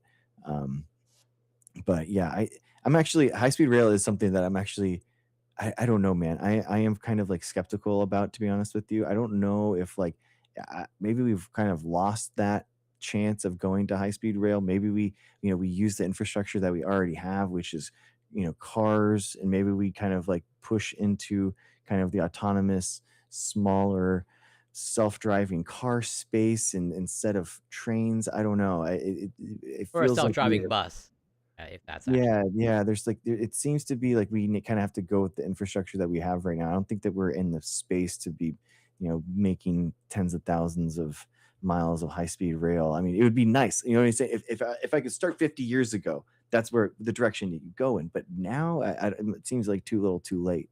Well, yeah, I believe China's have the advantage of like yeah they're in the process of developing and well largely depending on what we're talking about Mhm. trying to play catch up to the United States. Although when it comes to high speed rail, obviously they surpassed that because like since they are developing that fairly recently, the United States is a traditional railroad, and so they have the opportunity. And I think you see that now, like not that China's doing everything amazingly, but Mhm. seems like they're making deep investments in technology and trying to actually be the technological leader in the world, especially when it comes to, at least what I can tell, like you brought up, like the robotics Mhm. and like the high speed rail. And they're trying to, develop their own sort of chip technology. Well, as the Chinese seem to be heavily investing, and like the United States is uh, not investing as Divesting. much. We're like Yeah. divesting. Like the projects that are 90% completed, renewable and sustainable energy production sites that are like based off of like sodium reactors and stuff like that. Like we're closing that down. We're literally going in reverse just because they're like 90% done, billions spent, and just because Trump doesn't like renewable and sustainable energy, they're stopping that stuff. And it's like Yeah, it's he just doesn't like wind or solar. And yeah. from the data that I've seen, if I remember correctly, it's like you're comparing like the amount of like nuclear power plants that China's building. Like pretty much, China's in the process of like trying to build uh new nuclear power plants, and the U.S. is like I believe in the process of like trying to just, like revive old ones that like shut down. Mhm. And that they're yeah, like just scaling Chinese putting up these green technology uh massively. I'm only just seeing. I was looking at this Xpeng robot. That's what we're referring to. Mhm. And like they're the movement. Yeah, pretty intense. Like they've. I mean, I have yet to see in America an American humanoid robot move in this way. Certainly not fucking Optimus. Certainly not. What was it, Boston Dynamics or something? The robot Boston one. Dynamics has been pretty good. Yeah. They've like they're the closest as I've seen is Boston Dynamics to exactly this. But clearly, I mean, we're seeing great amounts of like innovation coming from them. Yeah, this is actually incredible. I was just watching a video on Yeah. that. Um, uh, but yeah, in terms of innovation, we're seeing a lot coming out of China. They are making very specific investments. Like and compare and contrast that to what happened here in America, right? Talking about high speed rail. They like the Chinese built like miles and miles of high speed rail, Mhm. like crisscrossing the country. So very useful for moving the population around. There was an effort to I'd build a high speed rail like through like New York, Washington, New Jersey, Mhm. probably Philadelphia, I'm guessing as well, into Washington in Washington D.C. at the end. There was a effort to like build a high speed rail line there. That got blocked by New Jersey Governor Chris. What was his name? Chris. I'm blanking on it. But someone in chat, I'm sure, will let us know. But he was a Republican governor, and he just did that for like political points. He's like sabotaged this project that had gone through the process, right? Like had like Oh, fought Chris to get Christie, yeah. money. Chris Christie, thank you. Yeah. Thank you so much. Yeah, Chris Christie, he sabotaged this project that they had so much years had gone into putting this together. But at that moment, he was going to get a political benefit to say like, "Oh, I'm not going to let like this government money be spent, right? Like because this was unnecessary, right? And I'm going to be a hard charger there. Like I'm going to be tough on the budget, you know. Mhm. That's the kind of the fiscal of discipline that I have, right?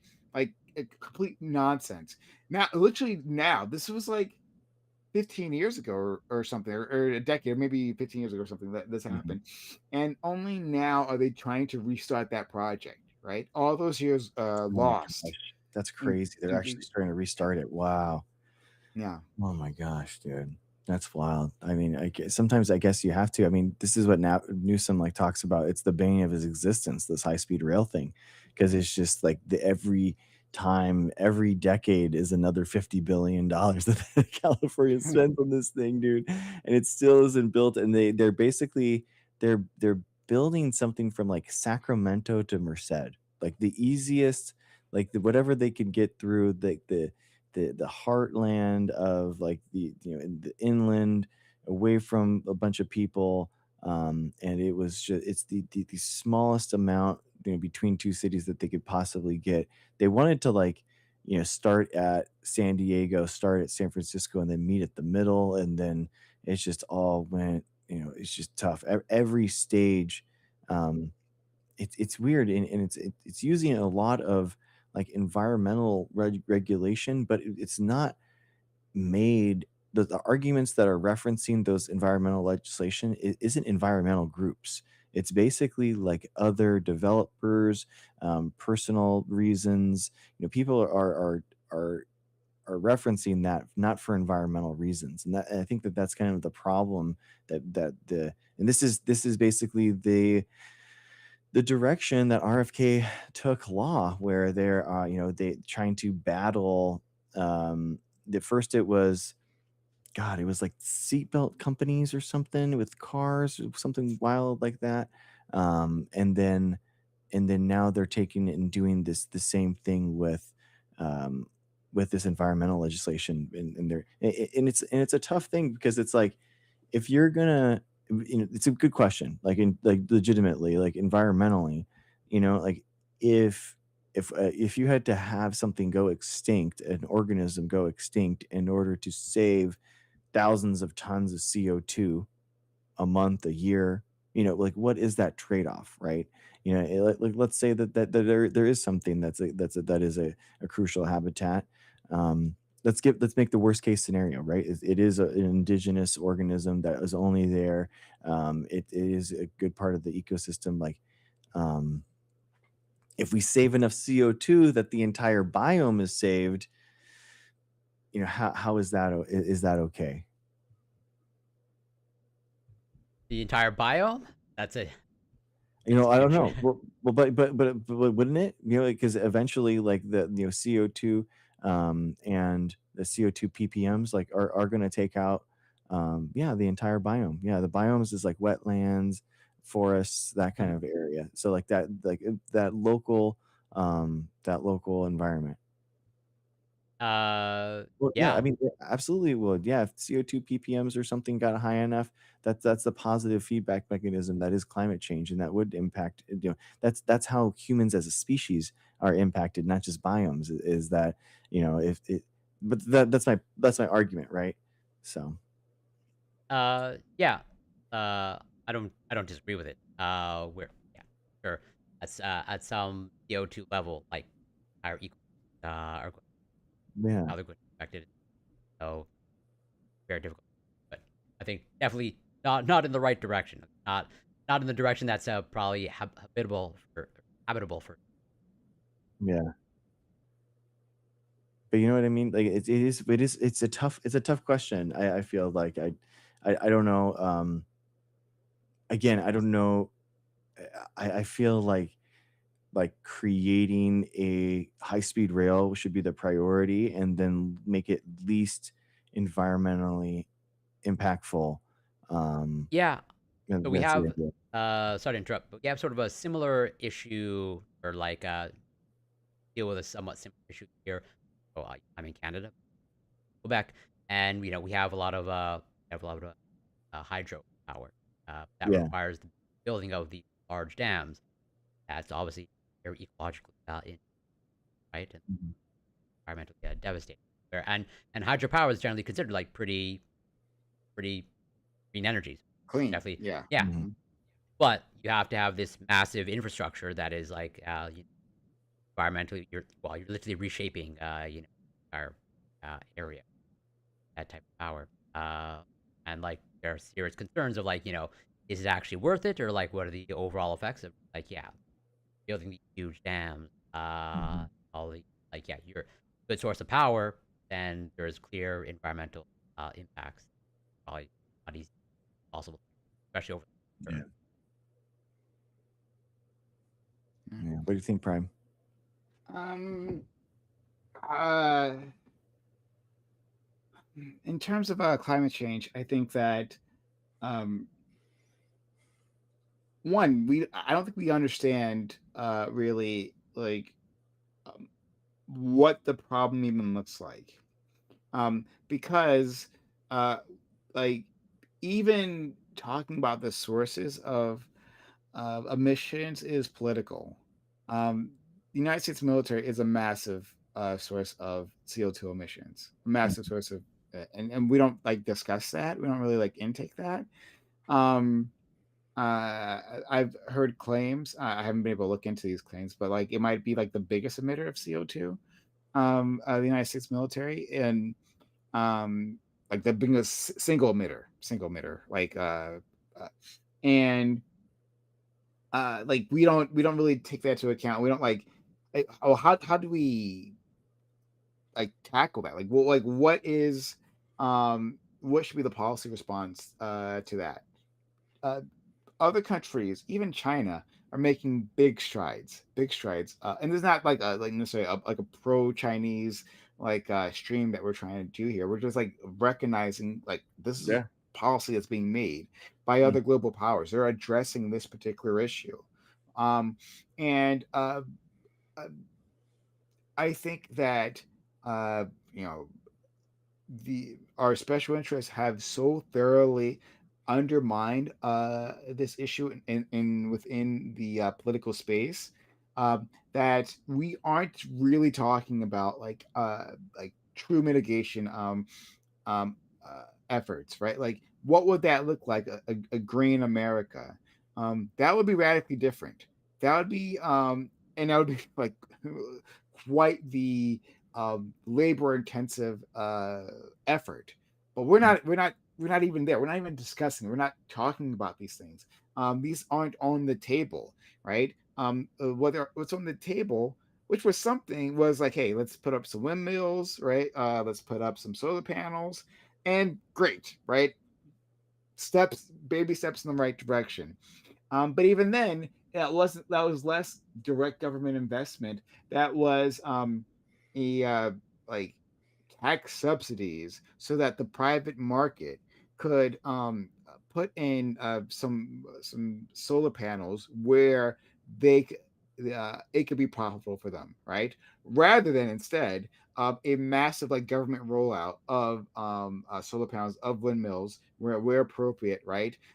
For like the public good, like a direct investment just to get these things down, right? Rather Mhm. than have necessarily be concerned about like if it's necessarily profitable, right? Like that's a difference in mindset between these nations and other nations who are taking this quite seriously. Like, are you going to directly invest into this issue? Are you going to directly tackle it and not wait for someone to make a profit off of it necessarily? Mhm. Because if not, well, you'll have the American rollout of these things, where like we have even EV chargers are just like quite anemic compared to what you see in other nations, right? Like because we're not having a a unified national plan to Yeah. tackle these issues. It's just piecemeal and basically subsidizing corporations to possibly make a profit on these investments.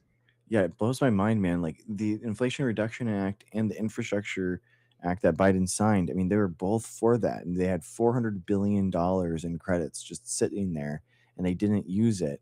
And then that was all used and rated by the Trump administration in order to pay for the tax cuts for the billionaires. Like it's wild. Like I think that is the biggest lesson of the Biden administration, that you can't just pass legislation, you have to enact the legislation.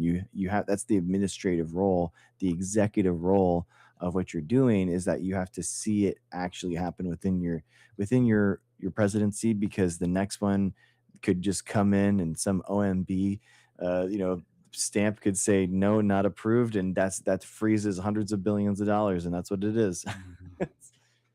Yeah, I mean we're at a and yeah, this sounding very pro Chinese, and I'm not a fan of the CCP. I'm a fan of Chinese people, right? Chinese people are great, um, but but I'm not a fan of the CCP. But like just in terms of a matter of the structure of the government and the policy, right? Of being able to create a longitudinal policy like Mhm. into the future. Like I mean, they have the speed. I mean, like Biden, who I have many issues with. But within his administration, the Inflation Reduction Act, which is like this is one of their big pushes, their green pushes. Mhm. Their infrastructure bill, right?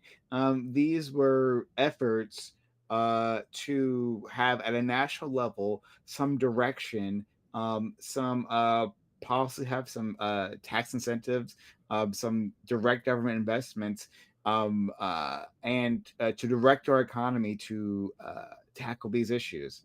Um, 2 years later, from when that's passed, Trump's in office, and he acts as that, right? Um, Yeah. from even if you take it right, so like I'm for direct government investments, but even if you take it like, well, I prefer the private sector to handle these things. Okay, right?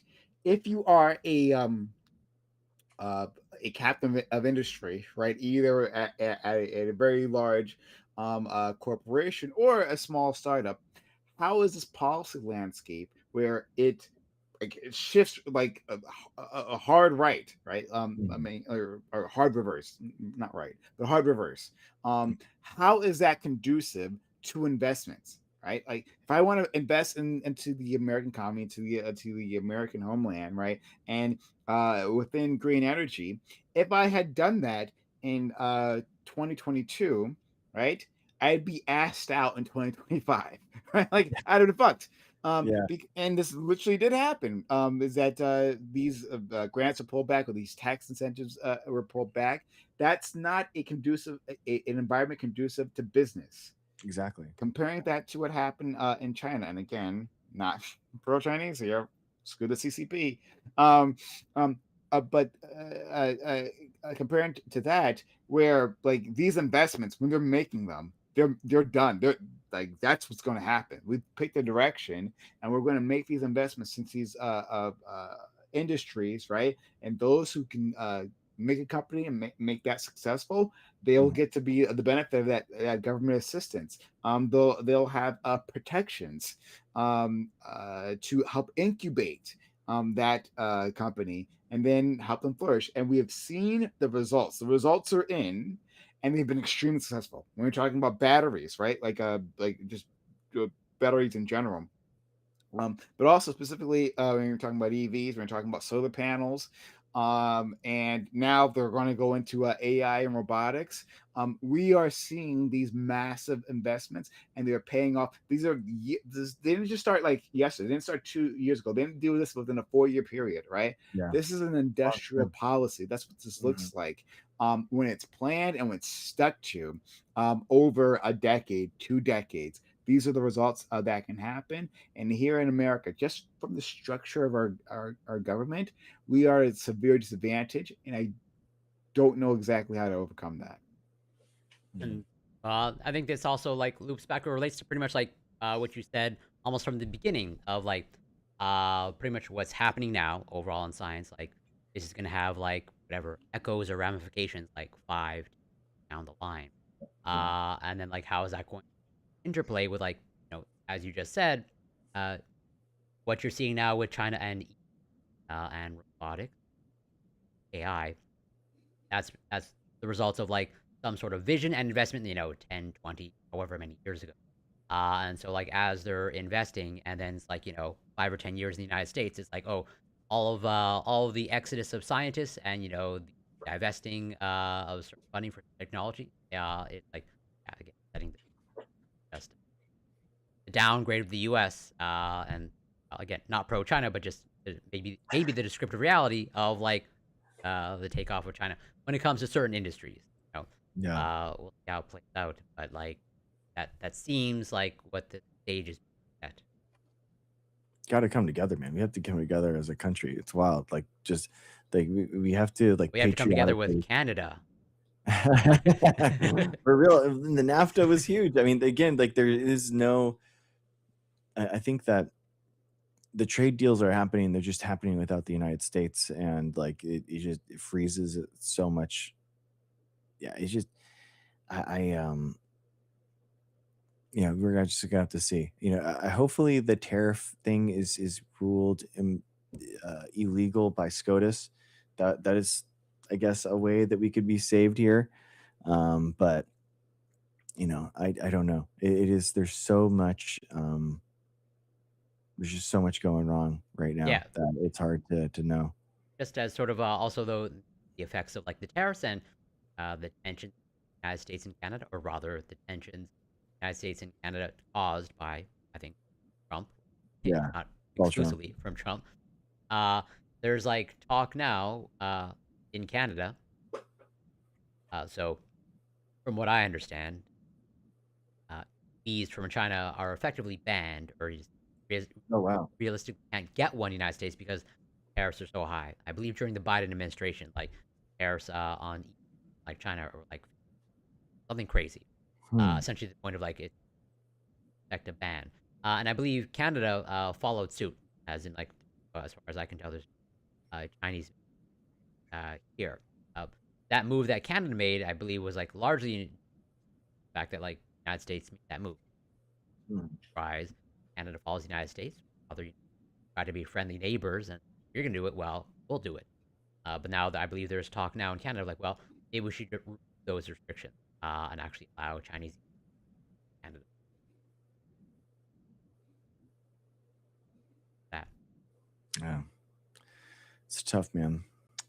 Well, I tried to get these guys to come in. I tried. Sometimes it's the better. Sometimes it's Yeah, happens. people come in. Doesn't. I don't know. Yeah, we had a few. Yeah, the MAGA people. You try sometimes, and they get scared. But anyway, guys, thank you for coming on. That was really nice. I thought that was really cool. I'm happy we got the tech like all situated, and in future times, I think like I think the like setting it up through this way or through natively through TikTok or whatever we can figure out in the future. But I thought it was like pretty awesome. So Yeah, no, absolutely. Yeah. Because Well, I was just gonna I say, haven't gotten a TikTok live. So you mentioned that there's a desktop app for yeah, live. I haven't got that up and running. I seem to have some sort of login log in everywhere else. Okay. Talks. No, that's why. Yeah, so I can't log into that either, but I think it's because I don't have enough followers. I'm not like live approved yet. So if you all, those of you following on Dr. Greg's TikTok, if you'd be so kind, or anywhere else on any other platform, to go to my very brand new page on TikTok, tiktok.com/prime Kai, and you could follow. If I could get a certain number, I think 100 or so, right? Mhm. Then I can go live myself. And these streams would actually be much easier technically for us if we could manage that. So if you could be so kind. Oh, also, in going to our Corey Campbell's, what's your handle It's again? It's Corey Campbell. Yeah, he's Yeah. in the box right now, guys. So he's like right here. So you can just like add him. There's like a little like plus sign that you can add. Yeah.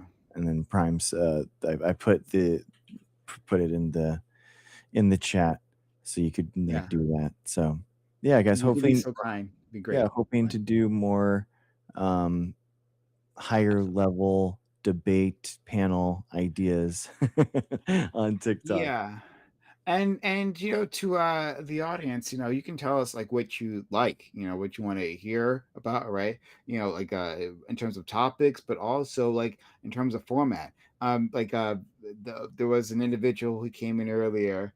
Maybe it was Eden, right? Talking about there was a TikToker that was like really great, a great investigator or something, right? Mhm. I'd love it if we could talk to other creators, bring them in for conversations, so they can be a part of this too. We love to grow this space. This is just the first time that we tried this particular Mhm. format. But we decided we'd be nimble with this, right? It doesn't have to be exactly what you're seeing now. We can work together, us and you, the audience, to figure out something that works well, that you really enjoy. So please don't be shy about that. Follow us, let us know what you want, and hopefully we can grow this into something great. We haven't even decided like necessarily on a frequency as to how often we'll do this, but I think maybe we can slowly ramp up to something that everyone is comfortable in terms of our schedules. But yeah, I'm excited. I thought this was a great conversation. This was a lot of fun. Went smoothly. I enjoyed the calls. Thank you so much for those who did come in, and hopefully the others who were too afraid, maybe you'll be brave next time. We'd love to have you. But yeah, follow me on TikTok at Prime Kai, also Twitch, YouTube, and I also just created a kick. I just Nice. was like, might as well just like do the full list, right? So I created And a a kick. So, Rumble. I'm kidding. I think I do have a Rumble. I just Okay. I've never used that. But yeah, kick.com/Prime Kai as well. As you see on your screen. Thank you, everyone. Thank you, Dr. Greg, Yeah, for man. reaching out to me. This wouldn't happen without Dr. Greg. Dr. Greg, they reached out and said like, "Hey, man, I've got these degrees. I have this knowledge set, and I'd love to collaborate with you." And he inspired me to come. I wouldn't be on TikTok right now if it wasn't for him. So shout out to Dr. Greg. Support Dr. Greg. Buy his merch if you haven't done so yet. Buy all that. Thank you. We're having a great interaction now, and so I'm grateful to him. And shout out to my friend Corey, who's already part of my community, but he's a fantastic individual. So please support him as well. Yeah, man. Yeah, guys. Let's do it again soon. Do you want to say anything, Corey? No, I was gonna say thank you for those kind words, and also thank you Yeah. to Greg for having this idea, and thank you to Brian for inviting me. Yeah, I thought for a first time stream, I thought it went great. There was like no major tech issue. Like Yeah, yeah, great that was topic of cool. conversation. And honestly, probably, guys, I mean, I can't see anything major going on in science or anything worth talking about. You know what I mean? It's just such a dead time in our lives. So probably never science issues are probably never going to come up. So Not according to my Twitter feed. yeah, exactly. Not according to any semblance of the world. But yeah, thanks, guys. Let's do it again soon. Thank you. I appreciate you. Absolutely. Thank Have a great you. night. Have a Bye. good one, guys. Bye.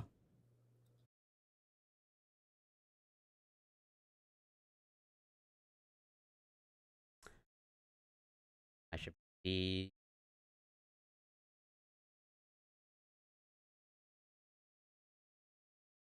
been a while since I've streamed. Anybody still? Uh,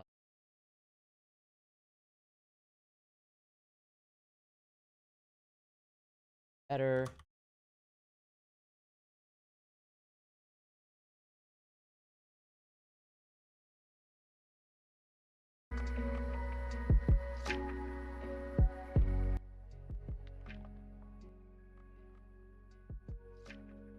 Background mute.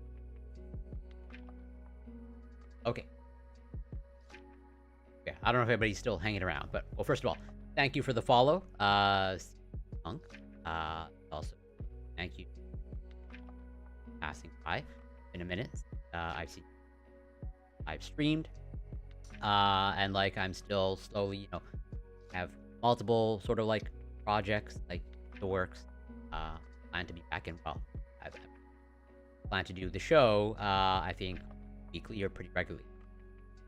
Streaming that. So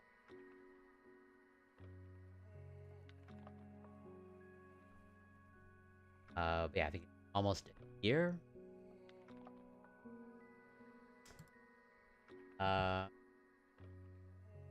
Do action.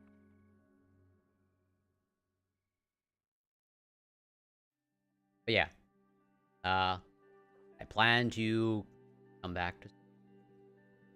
I planned I have again have lots of projects in the work. I'm developing my Substack, and I plan to publish some YouTube videos on some topics. And like yeah, show that we just started should be ideally weekly, maybe more as it popularity or traction. But yeah, uh, definitely quite a while since I've. So I'm almost remembering how to navigate the stream and set it up. But all that to say, do these connections here. I'm probably going to.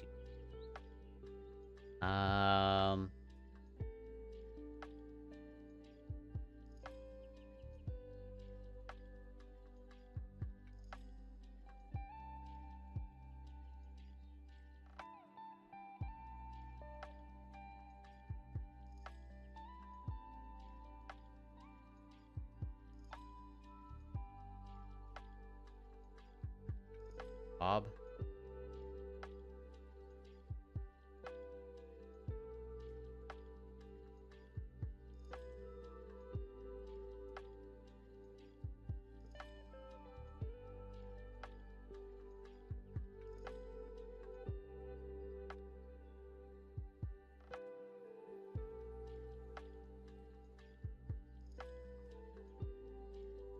Actually, sweet, bitter, salty, sour.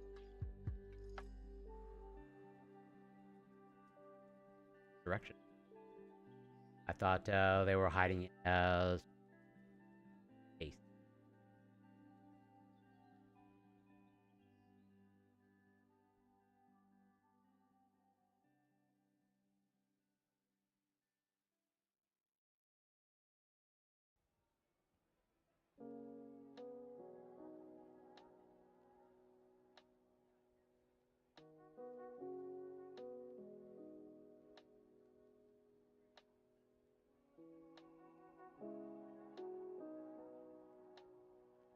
I know Durians.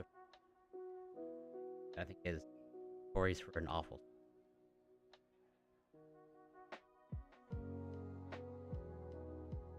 I don't actually know what bitter melon is.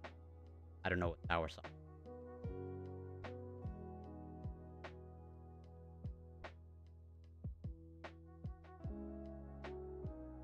Yes. Bad.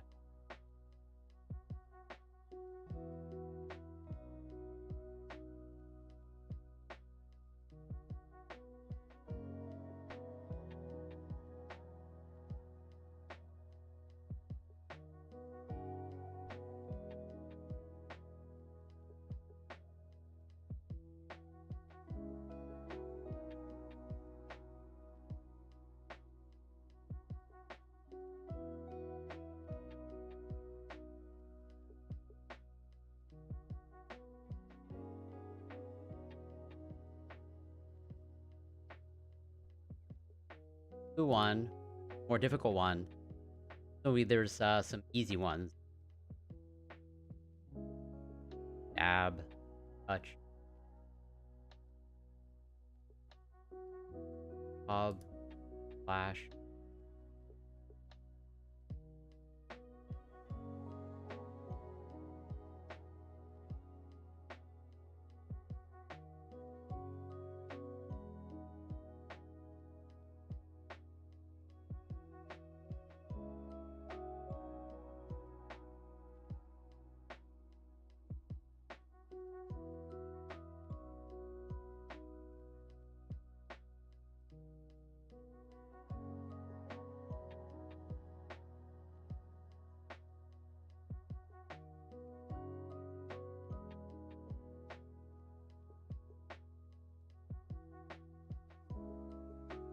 Yes.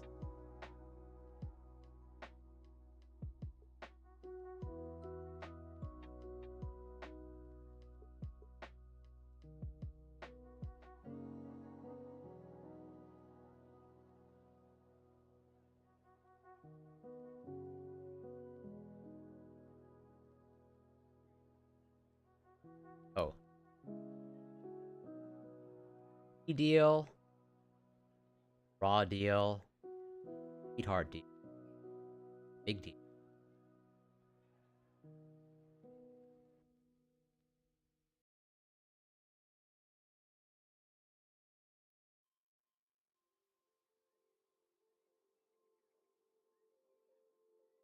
Got the two hardest ones.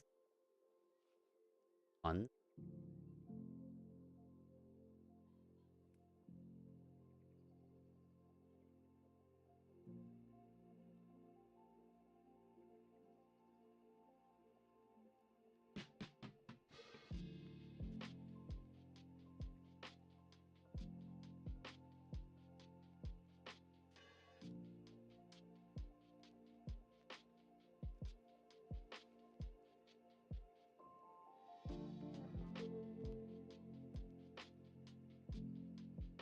Yes. Touch, add, touch, tab.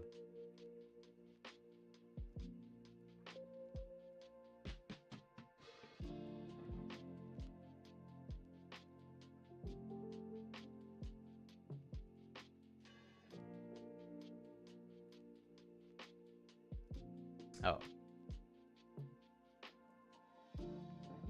Touch, dab, flash, drop.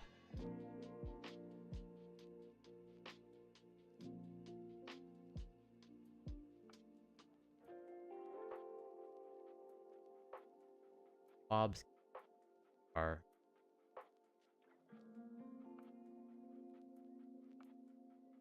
Oh. Okay.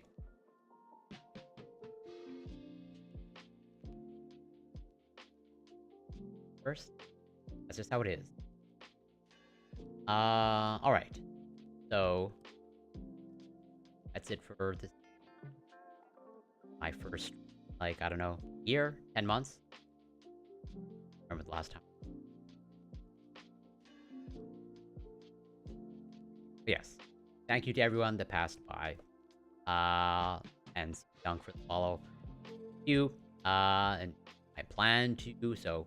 We'll be having another show time next week. Much same setup. Should be next Friday. Anything I will update this times impromptu. But should have another stream sometime next. If I'll go today. Thank you again. I wasn't expecting much. Since, was the first time that I've streamed here. But I'm glad that. Yeah. Until next time. Take care and be well.